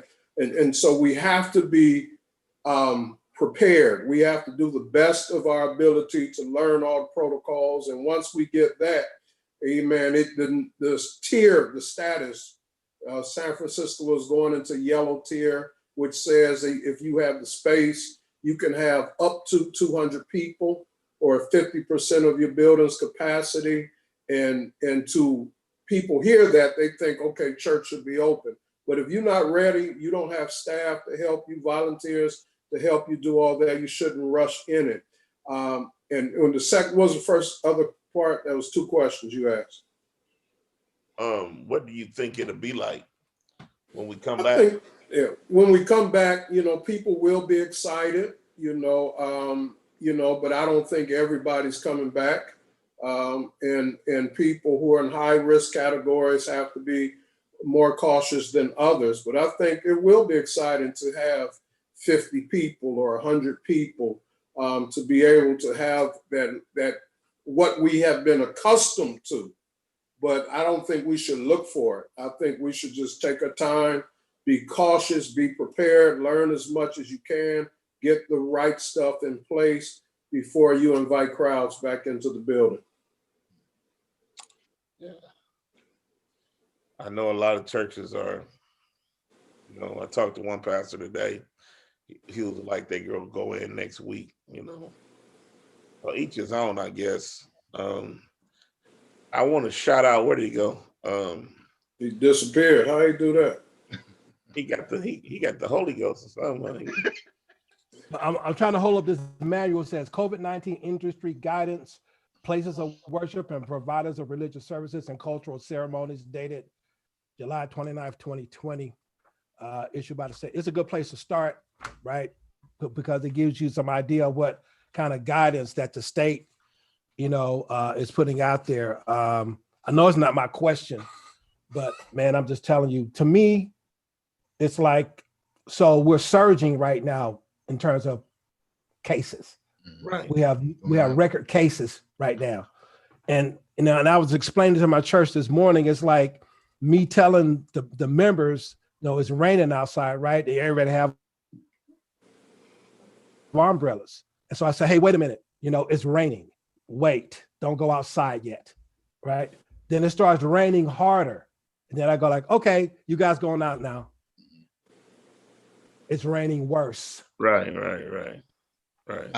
Perk, I worry about, you preached for us quite a few times, and and I've got some older members, that have done church all their life, and I worry about that mother, the mother of our church that lives alone, and she just itching to get back into the church.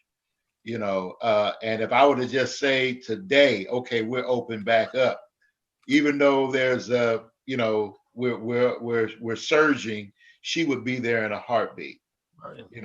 And I worry about, that mother and mothers and members like her, because they are so committed and dedicated to a fault that they would even put themselves at harm's way. And I don't know if I could forgive myself or live with myself to know that I opened up too soon, and that some of our seniors, even though they know they ain't, at a place where they should be coming out, but because the pastors say the church is open, they're gonna be there.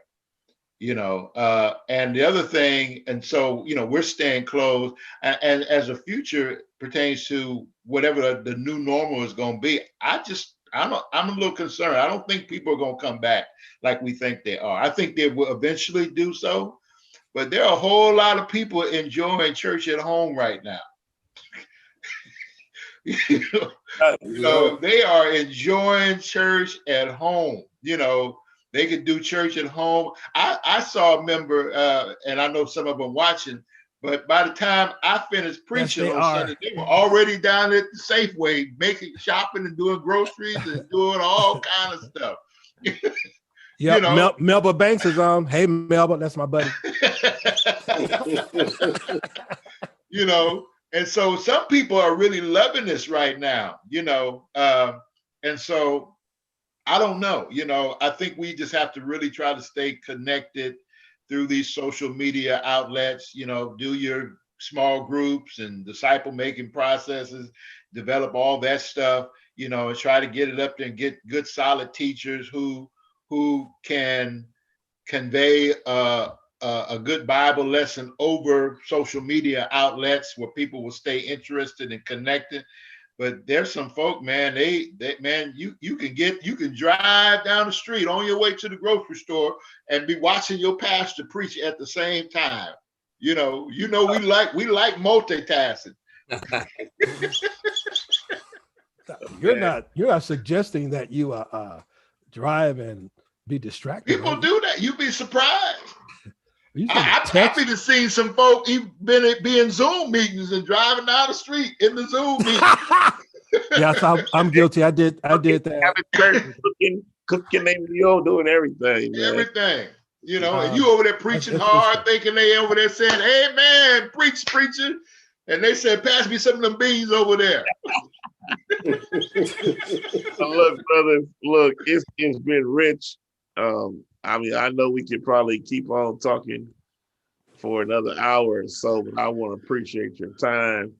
I do want Kurt to give a shout out to his show that he does, because that economic development talk is so important, and I don't think we talk about it enough. And Kurt does a show once a week, Stewardship Podcast, that we need to highlight a little bit more, because the man got some connections that people would just flow with him and this is what I know we gotta go, but it just bothers me when somebody has done the legwork to get us to a certain point, but you feel like you want to be better than the person that's done the legwork or the liaison, and try to go around up under or whatever and think that you're going to make more progress than the person that has initiated it. And man, what's up with that, man? It's just like we can't get out of this mentality of supporting one another. That if this is your thing that you do, let me find a way to support you.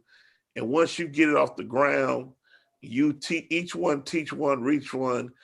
And I think we'll be a little bit more successful. We can't get out of this, and that's a whole nother discussion, because, man, I've been by myself for 4 years, and I've talked to some pastors that got like 30 associates, was like, just give me one.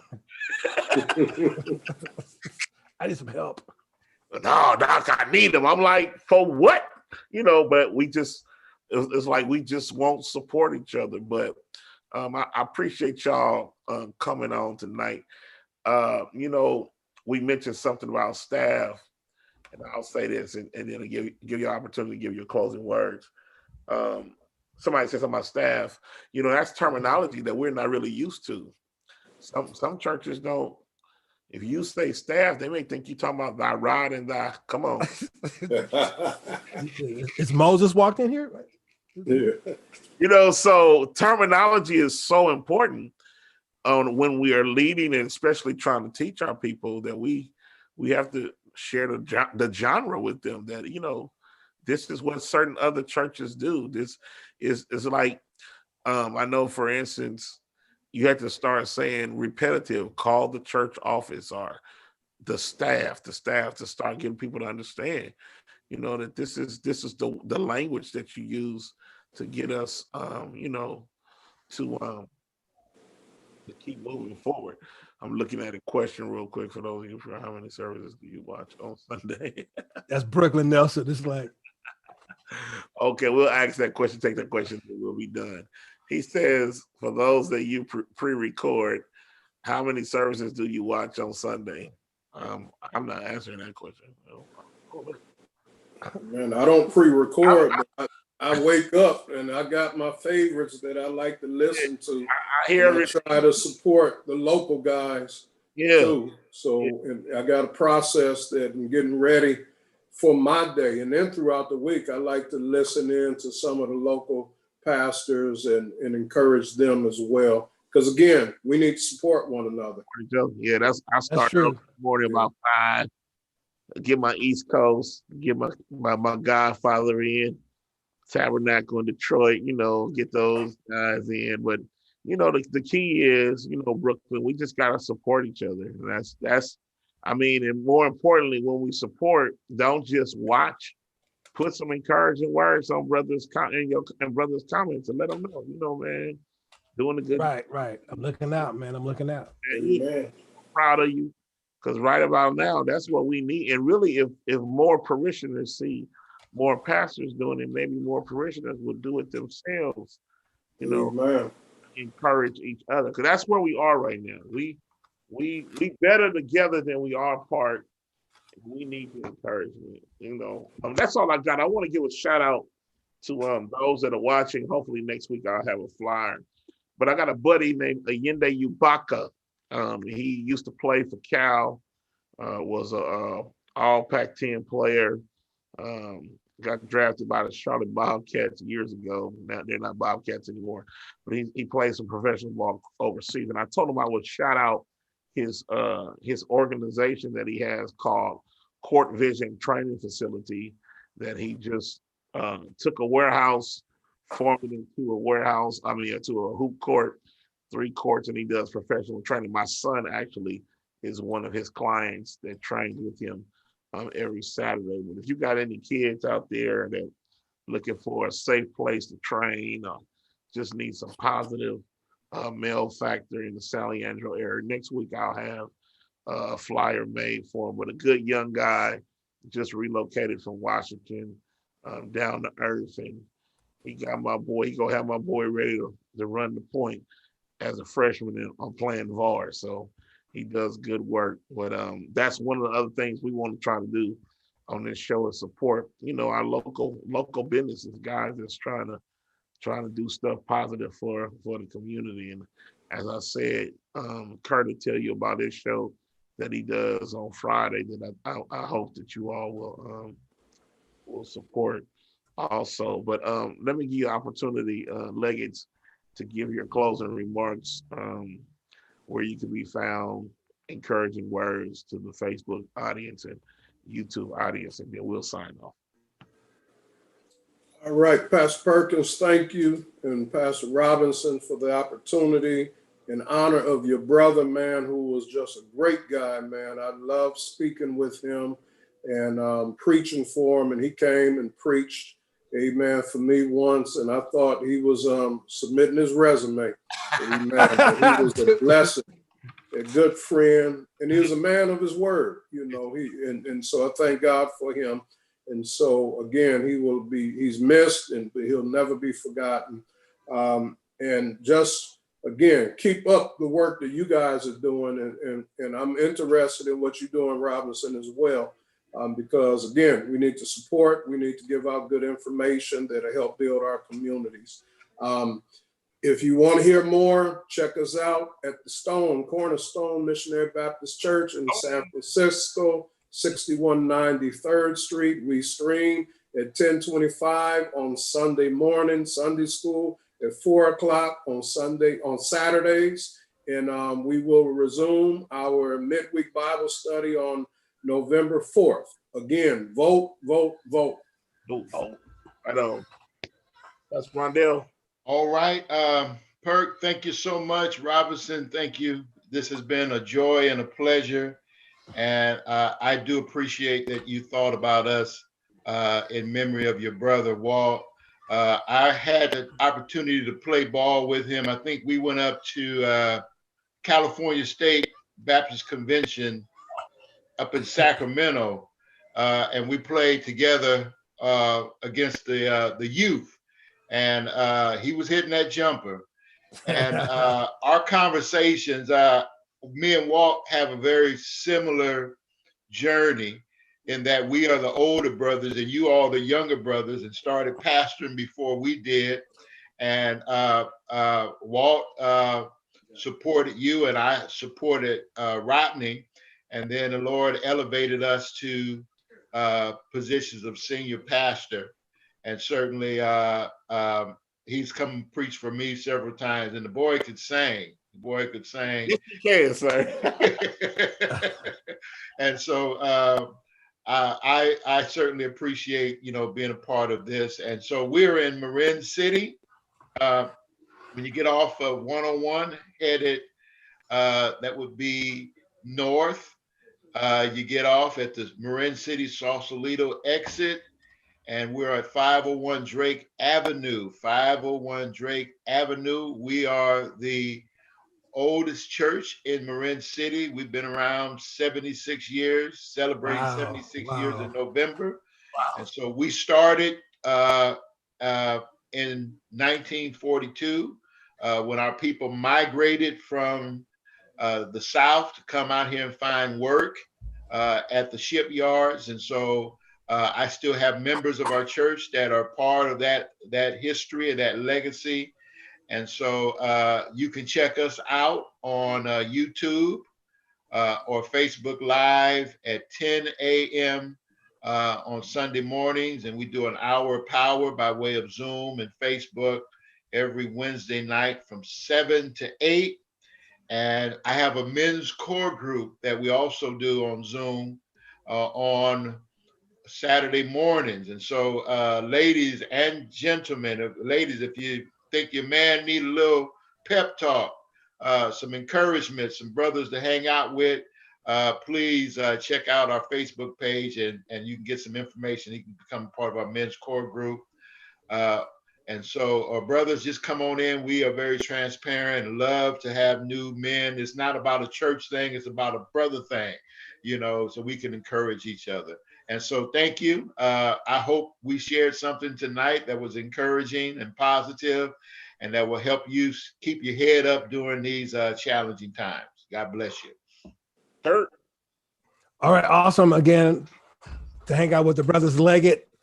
You guys are an awesome ministry team. I wish the best for you, praying for you. Pastor Leggett, Rondell, moderator. That's my district. Represent well. Pastor Leggett, Kenny Reese and I went to Bishop College together. Amen. Forget you, man. And wait a minute. Who doing the San Francisco Citywide next year? I don't know yet. And look, you better walk light because we have some guys on here, Marvin Wiley and Jay Roy, talking about we got fired. Oh, Yeah. they said some stinky things about San Francisco Citywide. I wasn't part of that group. Oh, that's what everybody say. Okay, all right. No, you wasn't. You was in Vallejo, but it's good. So we have a vidcast podcast that comes on YouTube Live as well as Facebook Live. It's called Momentum, a Stewardship Idea. I host it. My co-host is Elder Jeffrey Healy, who is a elder at the Westminster Presbyterian Church in Tiburon. And so, Brother Leggett, I want to introduce you, Ron, Moderator Leggett, to him for sure. All right, because He and I are investment banking partners.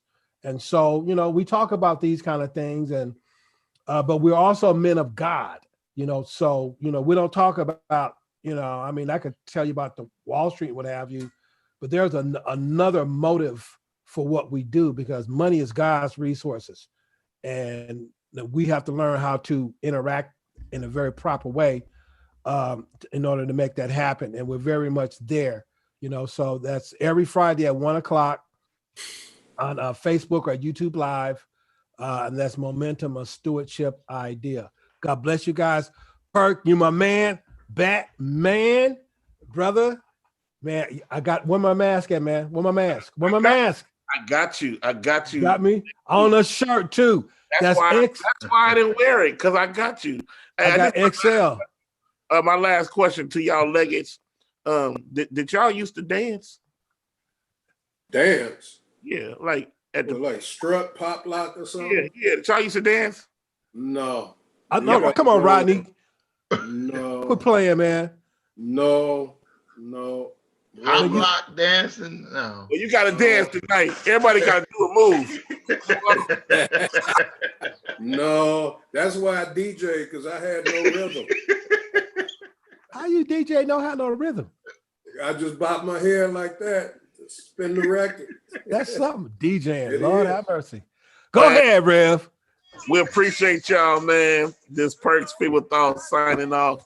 Look, we gonna have more of these coming soon. We hope that y'all, will chime in and purchase, sow seed into the ministry. That's what's up. That's what's up. Trying to do, sow seed into the ministry. Listen, breaking news again. We need all of our listeners to be on next week, because we gonna have the Cobbs family on next week. The Cobbs, right, all of them. Lady Cobbs, Bishop Cobbs, Yvonne Cobbs, Elizabeth, the whole crew gonna be on next week as we give honor to Mama Cobb's birthday. So come on, be our special guest on next week as we have this wonderful one more time talking Perks People Talk. Hey, God's blessings upon you. I hope you had a good time. Thank you for your time. We'll catch you next time. Look at brothers. Thank y'all so much.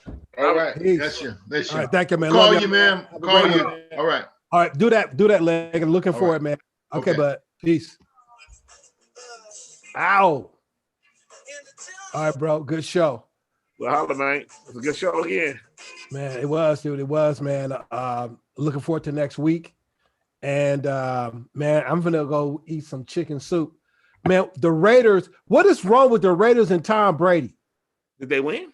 What happened? Oh, man, Tom Brady killed him again. He is like a Raider. It's like, what the, what? It's like all right.